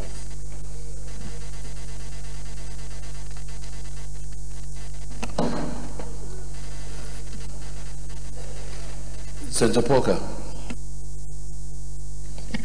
Mr. President, I rise to second the motion ably moved by the Chairman of Banking. I so second. Distinguished colleagues, those in favor that the Senate do receive and consider the report of the Committee on Banking, Insurance and Other Financial Institutions on the nomination of Mr. Folashodun Adibisi Shonubi for the appointment as Deputy Governor of the Central Bank of Nigeria in accordance with the provisions of Section 812 of the Central Bank of Nigeria Establishment Act 2007. Those in favor say aye. Those against say nay. The ayes have it. Senator Rafi Ibrahim, if you come and lay the report and then present your report.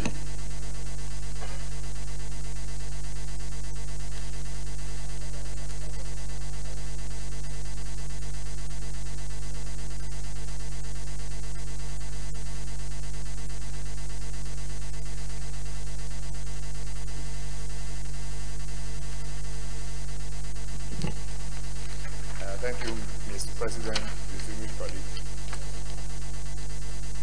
You will recall that the Senate at the sitting on Wednesday, 10th July 2018, considered the request of Mr. President, Commander-in-Chief of the Federal Republic of Nigeria, for confirmation of his nomination of Mr. Folashodun Adibisi Shonubi as Deputy Governor of the Central Bank of Nigeria. Accordingly, the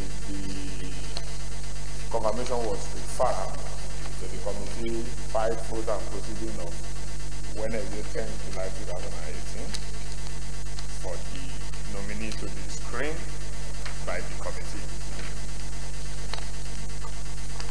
The nominee was presented by the Senior Special Advisor, Special Assistant to Mr. President for National Assembly, and we went through the procedure for the nomination on Wednesday, 18th July 2018. The nominee appeared before the committee. He was interviewed of various aspects regarding his life, work experience, suitability for appointment as Deputy Governor of the Central Bank of Nigeria. He responded intelligently to members' questions. When asked to provide solutions to the high level of unemployment in Nigeria, the nominee advocated strong support for the establishment of micro, small, and medium-scale enterprises. He greatly encouraged youth empowerment on creativity and self-discovery, imbibing the culture of agricultural mechanization and enhancement, mass computer skill acquisition and improvement on industrial and infrastructural development. He stressed that if confirmed, he will ensure that the CBN lends its support to this solution further. Our findings as follows: that Mr. Shonubi was born on 7 March 1962 in the city of Belfast, Northern Ireland, and hails from Nigeria, the local government area of Ogun State in the southwest geopolitical zone of Nigeria. That he has his primary education, and then at the University of Lagos Primary School, he attended Government College Ibadan between 1973 and 1977. He has Bachelor of Science degree in Mechanical Engineering from the University of Lagos in 1993, and successfully completed his National Youth Service Program in 1984. He has a Master of Science degree in Mechanical Engineering in 1985, also another Master degree in Business Administration in 1989 from the same university. That the nominee has vast experience in banking industry. He was head Treasury Operations Citibank Nigeria, Deputy General Manager Banking Operation and Information Technology NBC International Limited, Vice President Operation and Information Technology for City Monument Bank Limited. He was Executive Director Operation and Information Technology Ecobank Nigeria Limited. He was Director Information Technology and Corporate Services Renaissance Security Nigeria Limited. Executive Director Operation Technology and Services Union Bank of Nigeria Limited. And currently Managing Director CEO Nigeria Interbank Settlement System PLC. From 2012 CK. At the end of the screening exercise, the committee observed as follows: that the nominee is very resourceful, very articulate, very intelligent, competent, and has extensive planning and organization capabilities. That Mr. Shonubi is a seasoned banker and investment advisor for over 18 years. Experience, especially in retail banking, wealth management, consultancy, ICT, etc. That is experience in applying analytical skill and comprehensive investment knowledge mostly needed in today's fast-evolving workplace. That is very creative and versatile with very strong academic and professional grounding in the financial sector. that he has adequate knowledge of the operation of CBN Act and the Bank and Other Financial Institution Act and other acts of the financial market, that his appointment will be in conformity with Section 44 of the 99 Constitution of the Federal Republic of Nigeria as amended, which required the reflection of federal character in the appointment into public office, having come from Southwest Geopolitical Zone of the country. That is conversant with the dynamics of the FSS 2020, that the nominee has been cleared by the Code of Conduct Bureau and relevant security agents, namely the Nigerian Police and the DSS. Having been satisfied with his qualification, both academic and professional, his competence, his experience on the work, on the job, and his character, the committee hereby recommends that the Senate do confirm the appointment of Mr. Folashodun Adebisi Sonubi as Deputy Governor, Central Bank of Nigeria. I so submit.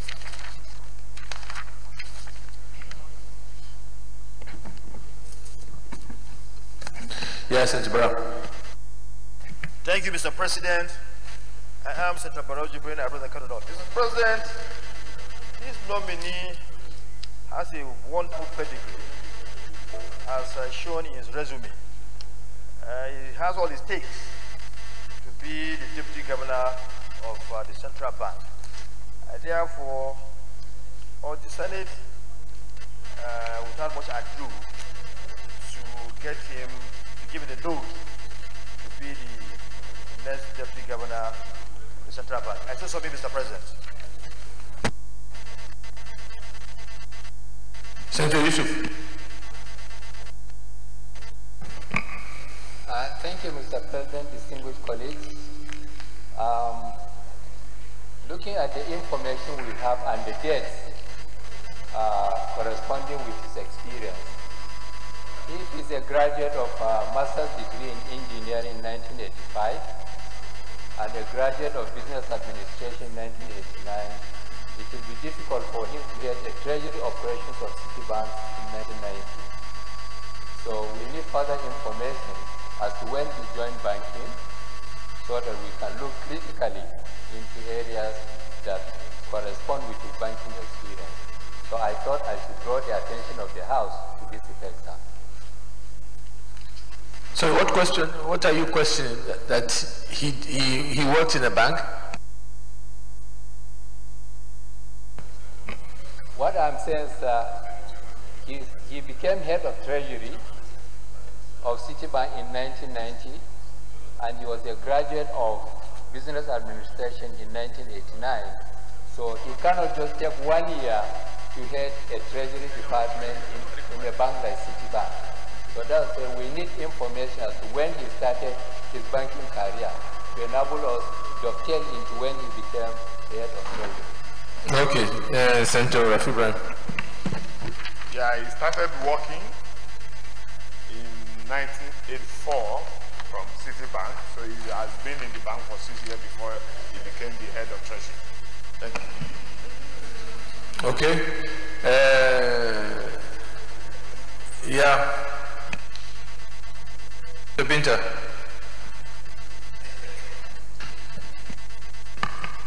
Thank you, Mr. President, distinguished colleague Binta Masigarba Adama North Central. So it's on the findings that he was born 1962, started primary school 68 to 72, which is about 5 years. Secondary school 73 to 77, another 4 years. So I think I'm not comfortable with this. He was born 62, started primary school at the age of 6, which is okay, to 72, which is 5 years. I started college 73 and end 7, which is another 4 years.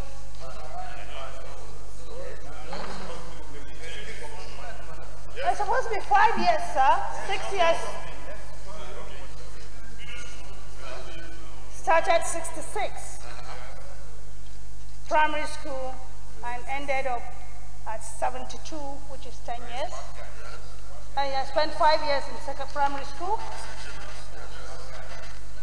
Then started college at 73 and ended at 77, which is 4 years. Senator Binta, I think that was the year that we moved from January to September. Senator Binta, this is a brilliant nominee. Please, let's. An incident happened with the former Minister of Finance. Was cleared by the security agencies, came in here, was cleared, and at the end of the day, we had an issue. But again, I hope we will not have an issue on this. We will not have an issue with this one. I can assure you that. All right. Leader of the Senate. Mr. President, very distinguished colleagues, I move that the Senate authorities committee of the board to consider the report. President, distinguished colleagues, I second the motion. Those in favor of the motion say aye. Those against say nay. The ayes have it.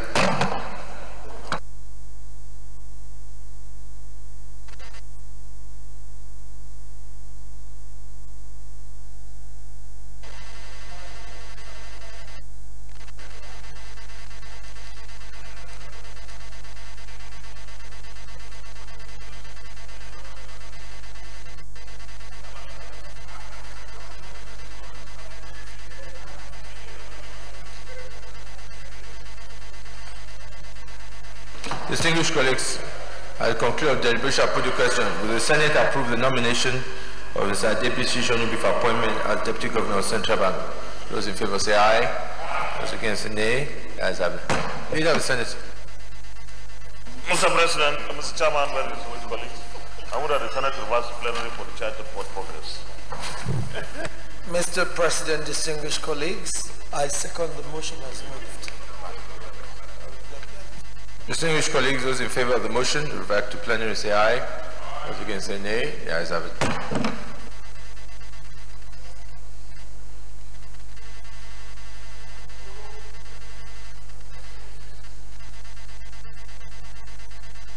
Distinguished colleagues, the Senate and the Committee of the Whole consider the report of the Committee on Banking, Insurance and Other Financial Institutions on the screening of Mr. President's nominee for the appointment as the Deputy Governor of the Central Bank of Nigeria in accordance with provisions of Section 812 of the Central Bank of Nigeria Establishment Act 2007, and approve the nomination of Mr. Folashodun Adebisi Shonubi as the Deputy Governor of the Central Bank of Nigeria CBN. Is this a true reflection of what transpired in the Committee of the Whole?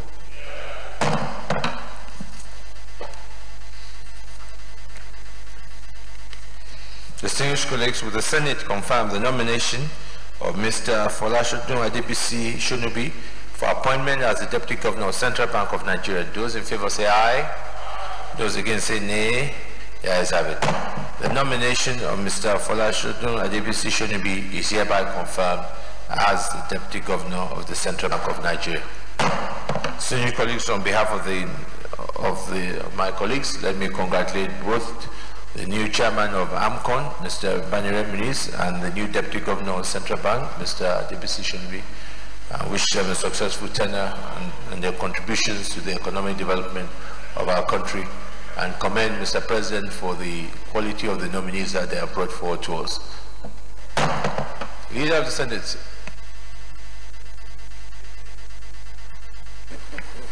I'm doing your work for you today. Agreement is intact. I'm working for you.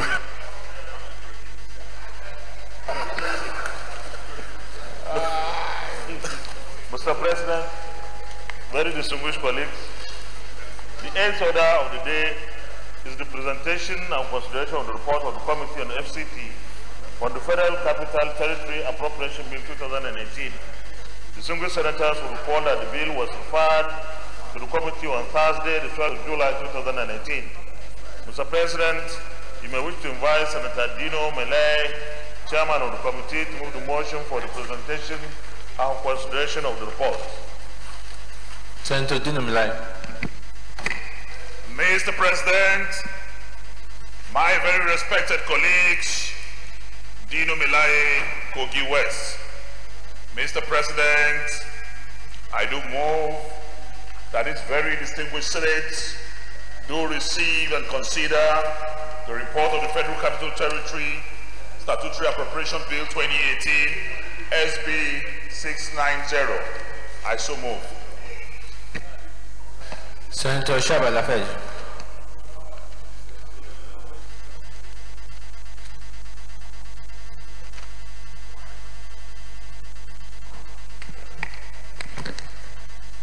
Mr. President, distinguished colleagues, my name is Senator Shaba Lafayette. I do second the motion ably moved by Mr. Dino Milai. Distinguished colleagues, those in favor that the Senate do receive and consider the report of the Committee on Federal Capital Territory on the Appropriation Bill 2018, SB 690. Those in favor say aye. Those against say nay. The ayes have it. Senator Dino, come and lay the report and present it.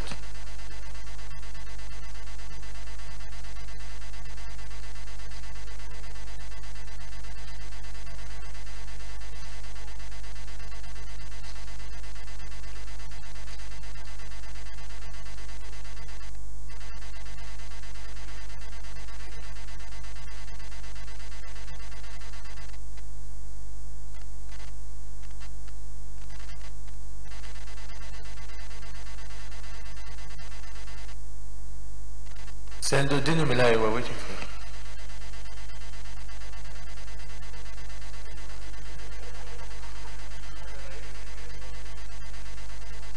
you. Mr. President, my respected colleagues,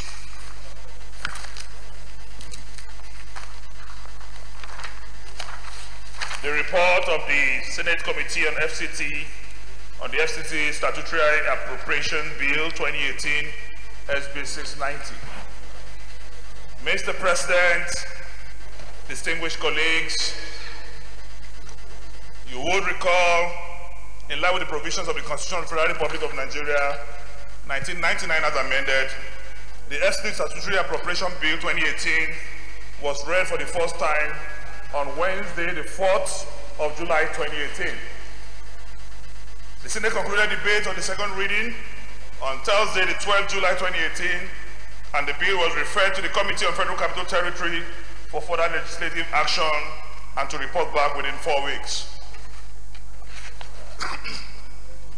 In line with Section 60, 80, 88, 89, and 299 of the Constitution of the Federal Republic of Nigeria 1999 as amended, the Senate Committee on FCT met with Honorable Minister under relevant officials of the Federal Capital Territory Administration, Federal Capital Department, Development Administration, FCTA/FCDA, to deliberate on the subject matter and agreed on modalities to handle the exercise.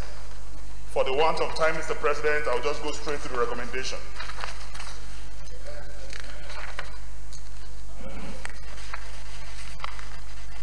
Mr. President, my very, very respected colleagues, in view of the aforementioned, the committee recommends the sum of 271,532,518,887 naira only as the FCT statutory budget for 2018.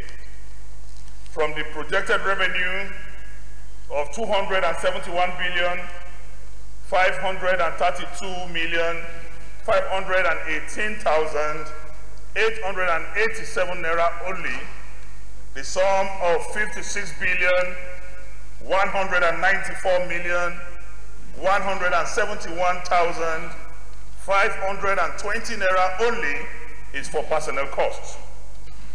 57,517,045,708.38 naira only is for overhead, and 50,821,301,629 naira only is for capital projects. For the service of the Federal Capital Territory Abuja, for the financial year commencing from 1st January and ending on the 31st of December 2018. Mr. President, distinguished colleagues, in considering this budget, time is of essence due to the exigency of work as the two committees, Senate and the House on FCT, have harmonized their differences. On behalf of this committee, I hereby present and recommend the recommendation for consideration and passage into law this bill. I want to thank you for your attention.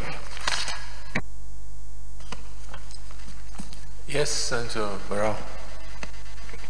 Mr. President, I am Barrow Jibrin. I represent Kaduna. Mr. President, I support the submission that has just been presented by the chairman of the committee in respect to the appropriation request by the FCT. If only, Mr. President, the problem that we are seeing happening to our dear federal capital can be dealt with appropriately. It's really worrisome to see that FCT does not have street lights. No street lights. You don't see street lights. Always dark. And the environment is so dirty. And the security situation is so bad. You see cars, taxi parking on the road. So I feel that if they need even more money to really deal with the situation we are having in the FCT, they should provide that money. All I want is assurance that this money will be used to deal with this problem and other problems that are not being said here, in order to for us to have a befitting FCT. What we are having now is really worrisome. It's very, very painful, Mr. President. I'm sure you see what is happening. When you go to Abidjan, you go to other federal capital, and even some West African sub-region, they are better than what we are seeing here in Nigeria. The situation is so worrisome, Mr. President.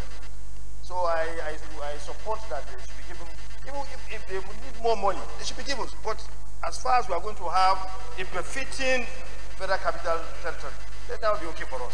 I so submit, Mr. President. Deputy Senate President. Thank you, Mr. President. Let me first rise to commend our distinguished colleague, Senator Barrow, for his brilliant presentation. This shows how bipartisan this parliament is, and because here we look at issues as it concerns the ordinary people of Nigeria, not from our own political perspectives, what party we belong or ethnic group we belong. So I want to thank him for being a patriot. Honestly, the security situation in Abuja is very worrisome. They break cars, they break houses, people are unsafe, the environment has deteriorated, and something needs to be done about this. So I support the fact that FCT needs to be given all the money they need, because this is the pride of Africa. Abuja is not just federal capital territory of Nigeria, it is almost the capital of Africa. And we must ensure that the place is not only safe so that investors can come in, but it's also environmentally friendly. So whatever needs to be done to increase the security situation in Abuja and environmental issues, we need to do that. And I suggest that, in addition to passing this budget and giving them all necessary encouragement, I think the committee needs to invite the FCT minister to find out exactly what the situation is in Abuja, what is going on, why we have so much insecurity, and why there's garbage all over the place. We need to actually find out what is going on. Even if they need help, this Senate should be able to support them to get any help they need. Deputy Leader. Thank you very much, Mr. President, and my distinguished colleagues. I commend the observation of the Deputy Senate President. We equally must take into account that Abuja grows by the day, population-wise. Each time there is change of leadership, people come in with a lot of aids and all this. So it's expected that the security situation may not necessarily remain the same, but efforts will be made to ensure that the city is secured. Can we equally take into account that all these things involve spending? And this is time that we are passing the 2018 budget. So let's hope that as soon as the money is made available, the desired improvement will be noticed significantly. And I think it is based on this that I will commend my colleagues for, in the spirit of cooperation that we are thinking about, that this budget is expeditiously being passed today. Thank you very much. Can I just take one more comment, Senator Ndume, and then we'll move on. Mr. President, distinguished colleagues, Senator Ndume, representing Borno South. Mr. President, at the time of passing this budget, another very important matter has been raised, and I think we should treat them separately and critically. The issue of security and Abuja environment is a matter of serious concern. If the committee, we have an able chairman and good number of our committee, 27 or so of them, can take charge and make sure that something is specifically done with the timeline. But for now, we have the budget, the appropriation, we should pass it. That means giving them the necessary support that they have demanded. But then we should perform our constitutional responsibility, which is oversight. And that is to do something about the situation in Abuja. It has deteriorated to a point where it is not safe, even in the afternoon, to fly some road. The environment is terrible.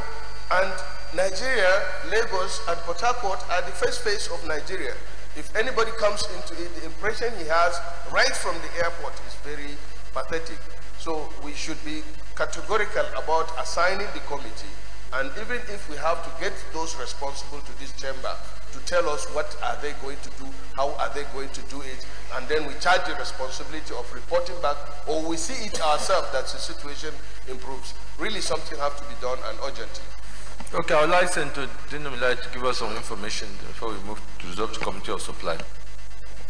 Mr. President, my respected colleagues, I want to appreciate the contributions of everyone, particularly Honorable Senator Barrow and the DSP. I just want to inform us that the committee is up and about, and we've been carrying out our legislative oversight to the best of our abilities, but we have impediments that I want to draw to the attention of the Senate.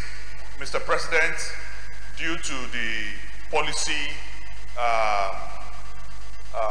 formulation of this present administration, this is the first time in the history of this country that we are having a minister of FCT without a minister of state.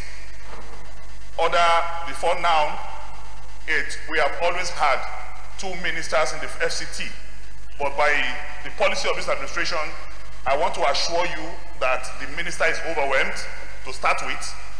He oversees the 6 area councils and oversees the FCT and FCTA. This is a major problem.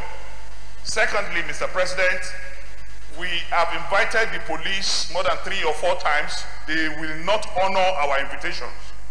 And the job of security in the FCT is that of the Nigerian police. But when you invite the police and they don't honor your invitations, there is no way you can discuss these issues. But now that there is a judgment that have affirmed that the powers of someone of the Senate over the IG and every structure of the police, I hope that the police will obey that judge pronouncement so that we can invite them and then we can discuss the issues of security as it affects the Federal Capital Territory. Then apart from that, Mr. President, I will also advise that by the grace of God, a number of us will be back in the 9th Senate, inshallah, by the grace of the Almighty God. My advice will be that by the time nominations for ministerial office will be done, they should be done alongside the portfolios they are going to occupy, so that you can have square pegs in square holes. No matter how brilliant you are, you cannot give carpentry job to tailors. There is a need for professionalism and technical know-how for a particular office you are going to occupy. But the committee is promising that we will, by the grace of God, make sure that the issues of insecurity and environmental sanitation of the FCT will be tackled immediately, because we are going to summon a meeting. I thank you for your understanding and patience. Leader of the Senate. Mr. President, very distinguished colleagues, I move that the Senate resolves into the Committee of Supply to consider the report. Mr. President, I second the motion that we move into the Committee of the Whole. I so second. Distinguished colleagues, those in favor of the motion say aye. Those against say nay. The ayes have it.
Distinguished colleagues,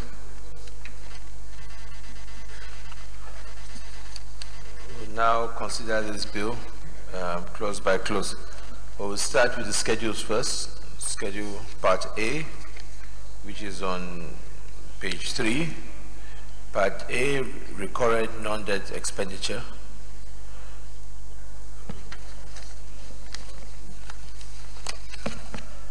So those in favor?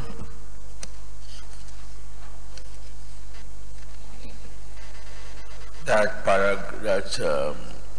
Part A schedule, recurring non-debt expenditure, Federal Capital Territory first line charge, Federal Capital Territory Administration, Protocol Department, Security Services Department, Treasury, Department of Economic Planning, FCT Establishment and Training Department, FCT Audit Department, Department of Monitoring and Inspection, Land Administration Department, FCT Procurement Department, FCT Directorate of Muslim Pilgrim Affairs, FCT Directorate of Christian Pilgrim Affairs, FC Pension Department, FCT Archives and Historical Bureau, FCT Urban and Regional Planning Tribunal, Department of Outdoor Advertising and Signages, Department of Information and Communication,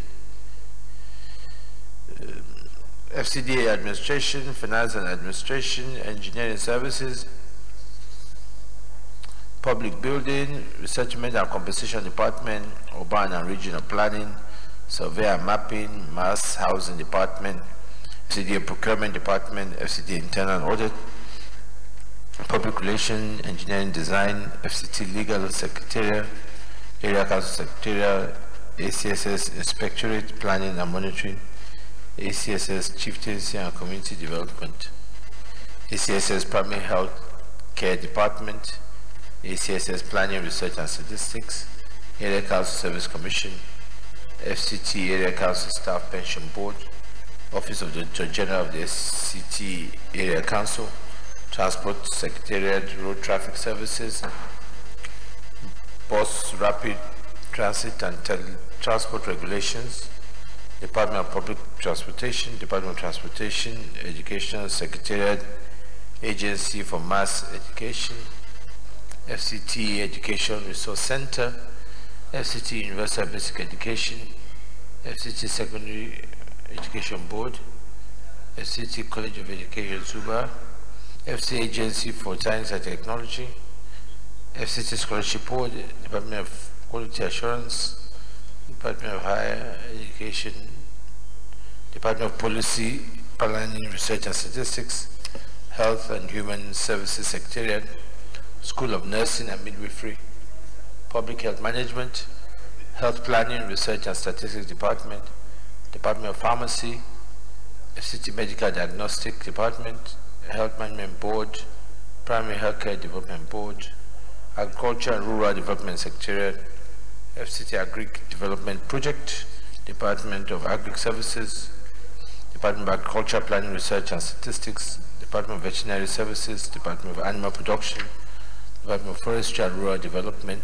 the Social Development of Secretariat, Welfare Department, Sports Department, Tourism Department, Gender Development Department, Arts and Culture, Youth Department, Abuja Metropolitan Emergency Council, Parks and Recreation, Facilities Maintenance and Management, FCT Urban Affairs, Development Control Department, FCT Water Board, Abuja Environment Protection Board, Abuja Geographic Information Systems, Satellite Towns Development Department, Abuja Infrastructure Investment Center, FC Emergency Management Agency, Department of Fire Service, General Summary, 56,194,171,520 for total personnel, and total overhead 57,517,045,738. A total recurrent of 113,711,217,258.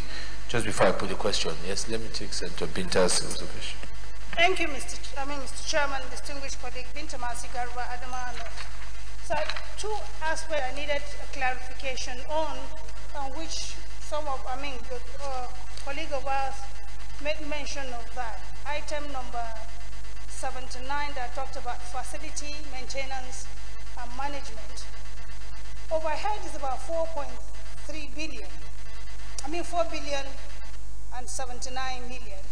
Then when we flip over to page 10, it talks about Abuja Environmental Protection Board.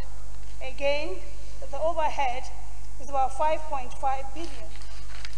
I wanted to understand how such funds are being allocated to that, and we're still having the issues that were enumerated before now by this. I think we need to take, because the two of those agencies are the ones saddled with the responsibility of keeping the city clean and making sure that every other facilities within Abuja metropolitan works. But now with this high amount of money on overheads, I think we need a clarification of that. Because when you look at Environmental Protection Board, the personnel cost is about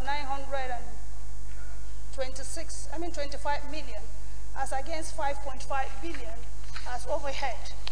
And this other one is about, the personnel cost is 274 million, as against the overhead of 4 billion and 79 million.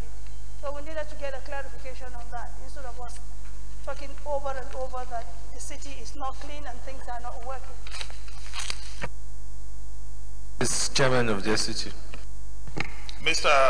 President, the Abuja Environmental Protection Board is a very large department.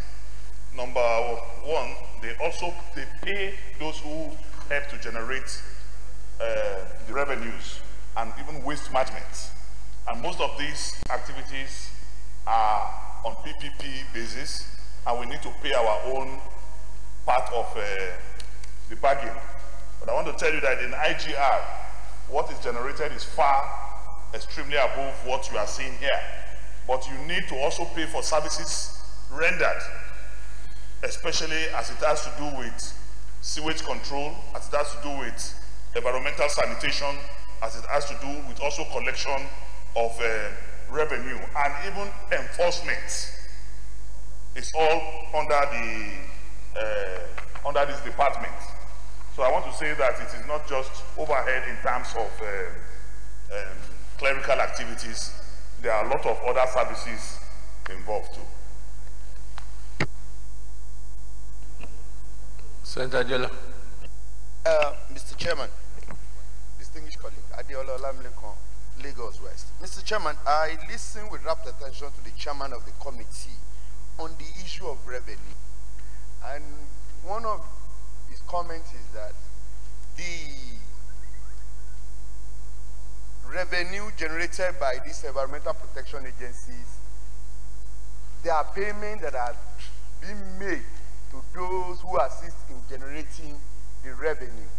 The question here is this: are they employing the services of a consultant? And if they do, what is the arrangement in terms of percentages that goes to the consultant from this revenue? And does the act setting up that agencies agree for the appointment of the employment of this consultant to collect revenue on behalf of this agency? Because from there, sir, no, it's not about Lagos. It's about, I'm coming, distinguished colleague. Sir, it's about the, what's it called, the expenditure.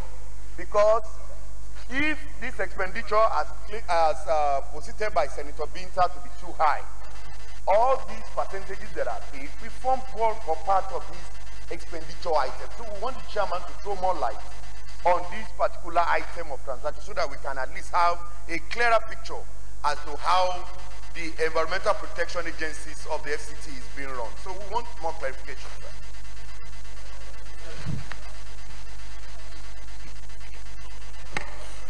Mr.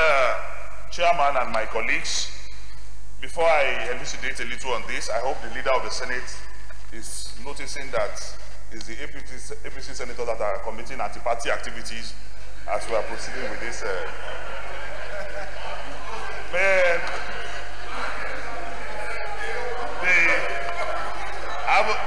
Having said that, Mr. President, while we are eager to meet our commitment to the leader of the Senate to expedite action in fulfilling all the demands of the executive, I want to say that the system we are running in the FCT is absolutely different from Lagos State. And what we have here is not consultancy. What we have here is a PPP with some certain individuals or corporate bodies. And like I have said, what I expect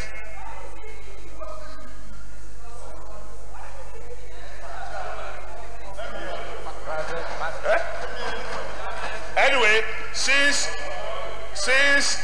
she wants to be educated on what PPP is public-private partnership. So, having informed and educated my colleague, I want to say that we should be concerned, sir, about service delivery of the privatization of these services. Are we getting commensurate services for money spent? That should be the question, and by the grace of God, this committee will look into that. Thank you. Thank you very much, Chairman. I think this my distinguished colleagues, we have got to a point where we are going to take this appropriation bill and pass these issues that we're talking about.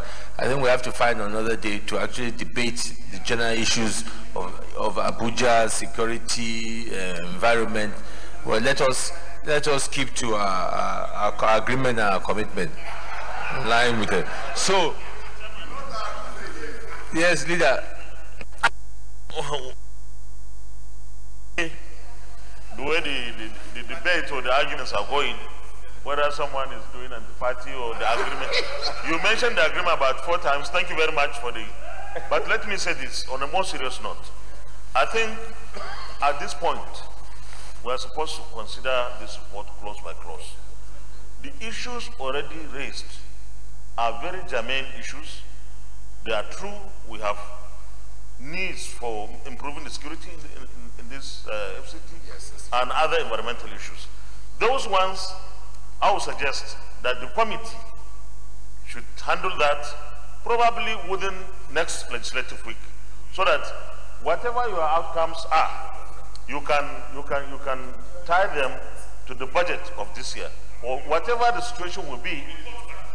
We can hear the report, but I don't think it is time for us here to spend some. We have about 3 more issues to go, and in the spirit, this is now in the spirit of staying. Yes, and we can see this happening now. After this FCT budget, we have 3 more issues that are very, very important, and I want to see how committed the new leader is. Leader, unfortunately, that can't happen. Technically, that has, because at 1:45 you missed the opportunity, so that yes, technically it's not. We in spirit we wanted to, but technically we cannot. So we now go to those in favor that paragraph A stands part of the schedule, say aye. Those against say nay. The ayes have it. Let's go to part B of the schedule. Capital expenditure.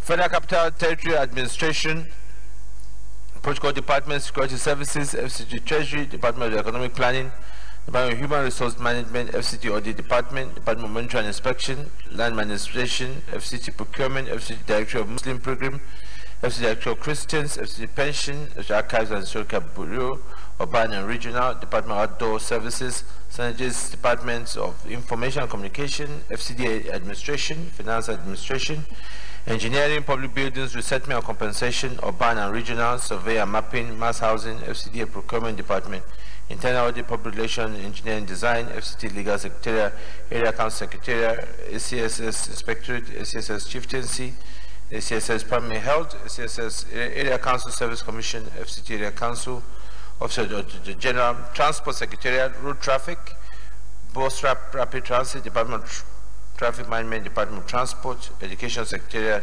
Agency of Mass Education, FCT Education, FCT Universal Basic Education, FCT Secondary Education, FCT College of Education, ZUBA, FCT Agency, Science and Technology, Scholarship Board, Department Policy Implementation, Higher Education, Policy Planning, HHS Secretariat, School of Nursing, Public Health Planning, Department of Pharmacy, FCT Medical and Diagnostic, Health Management Board, Primary Healthcare Development Board, Agriculture and Rural Development Secretariat, FCT Agric, Department of Agric, Department of Agricultural Planning, Department of Veterinary and Department of Animal Production, Department of Forestry and Rural Development, Social Development Secretariat, Welfare Department, Sports Department, Tourism, Gender Development, Arts and Culture, Youth Development, Abuja Metropolitan Management Council, Parks and Recreation, Facilities and Management, FCT Urban Affairs, Development of Control Department, FCT Water Board, Abuja Environment Protection Board, Abuja Geographic Information Systems, Satellite Towns Development Department, Abuja Infrastructure Investment Center, FCT Emergency Management Agency, Department of Fire Services. Total capital 157,821,301,629. Grand total recurrent and capital 271,532,518,887. Those in favor of that paragraph B. Yeah. Thank you, Mr. Chairman. We have seen the great job done by the chairman of this committee, but I still have to raise a very important issue, Mr. Chairman, and that is in 2 areas. But the first one that bothers us much is 85, Satellite Towns Development Department. Mr. Chairman, the strength of Abuja, the FCT, is in the satellite towns development. You look at the amount of money budgeted here, and you compare that for some years now, the satellite town developments are stagnated. Things are not moving in that area. I look at this issue, and I say that the money budgeted for this is to get the satellite towns so that the metropolis will maintain what it is expected to be. It's not. So what I'm saying, this amount of money here Clause, that's what I'm saying. I'm talking about clause. I'm talking of 85. Thank you so much. Then the other issue is transportation. Mr. Chairman, the only way to gauge the understanding, no, I'm talking about 59.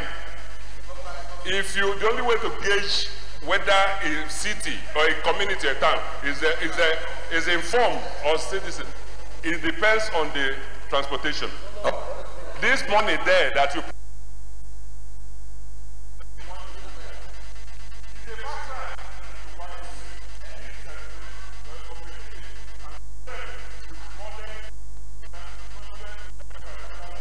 the world.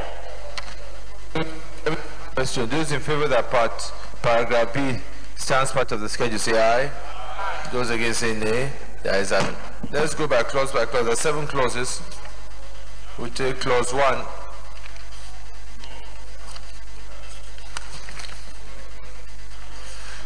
Those in favor of that clause 1 to 7 stands part of the bill say aye. Those against say nay. The ayes have it. Those in favor of that short title stands part of the bill say aye. Those against say nay. The ayes have it. Those in favor of that long title on page 1 stands part of the bill say aye. Those against say nay. The ayes have it. Leader of the Senate. Chairman, very distinguished colleagues, I move that the Senate reverse to the plenary for the charter report progress. I second, Mr. President, distinguished colleagues. Those in favor say aye. Those against say nay. The ayes have it.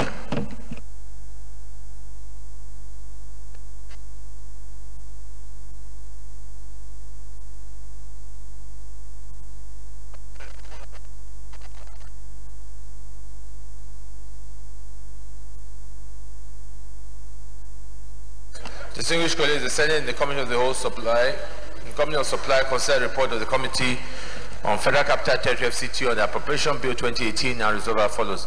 Schedule A as recommended, Schedule B as recommended, clauses 1 to 7 as recommended, short title as recommended, long title as recommended. Is this a true reflection of what transpired in the Committee of the Whole?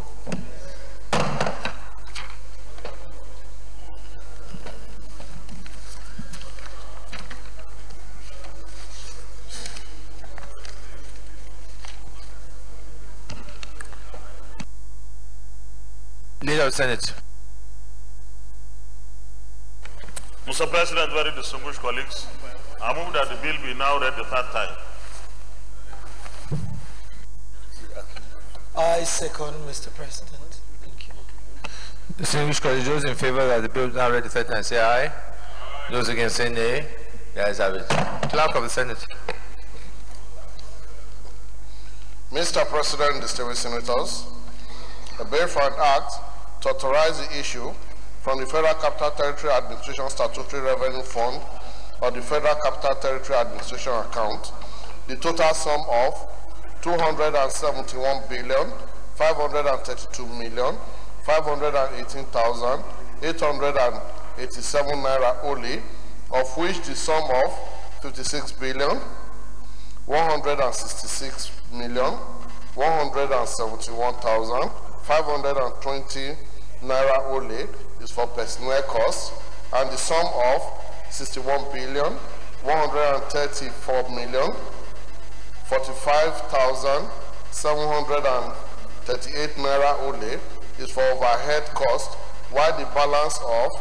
154,230,301,630 naira only is for capital projects for the service of the Federal Capital Territory Abuja for the financial year commencing from 1st January and ending 31st December, and for other matters 2018, second reading. A bill for an act to authorize the issue from the Federal Capital Territory Administration Statutory Revenue Fund of the Federal Capital Territory Administration account, a total sum of 271,531,518,887 naira only, of which a sum of 56,166,171,520 naira only is for personnel costs, and the sum of 61,134,040 5,738 naira only is for overhead costs, while the balance of 154,232,301,630 naira only is for capital projects for the service of the Federal Capital Territory Abuja for the financial year commencing from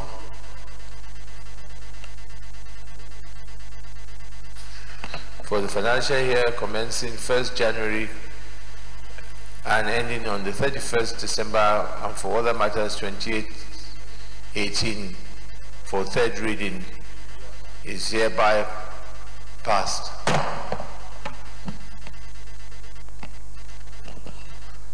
For distinguished colleagues, haven't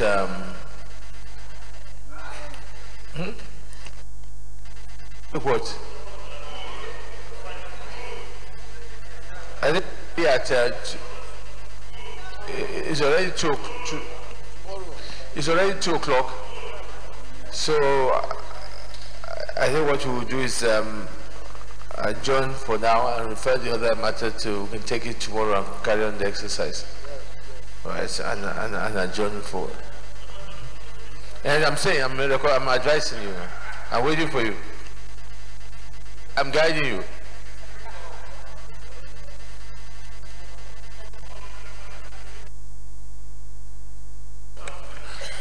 This spirit is becoming Greek gift.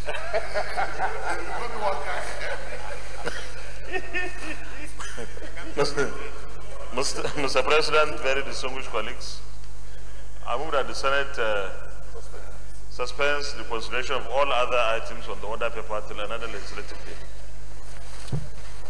Mr. President, distinguished colleagues, I support the motion that we suspend all motions on the order paper. Those in favor of the motion say aye. Those against say nay. The ayes have it. Leader of the Senate.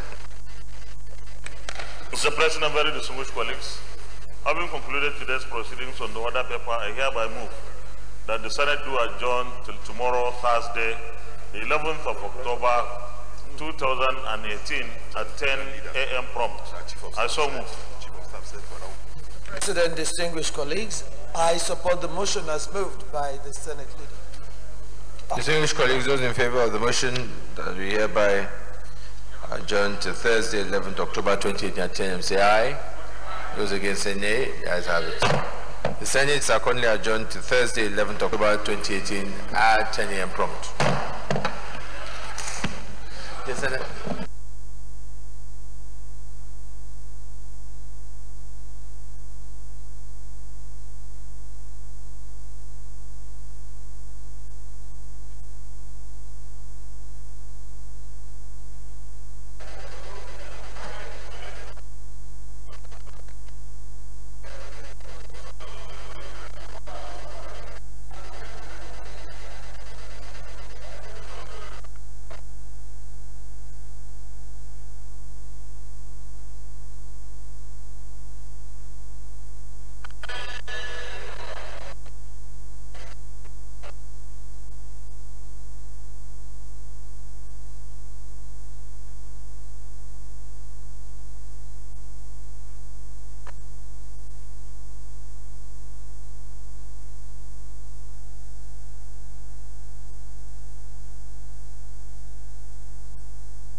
charisma of good leadership and cooperation will always bring about sustained peace. These, I think, the legislators have always exhibited. It's on this note we want to specially thank you for being with us on this platform. We do hope you stay same time with us. Until then, goodbye. I remain Chrissy Ewodage saying God bless you.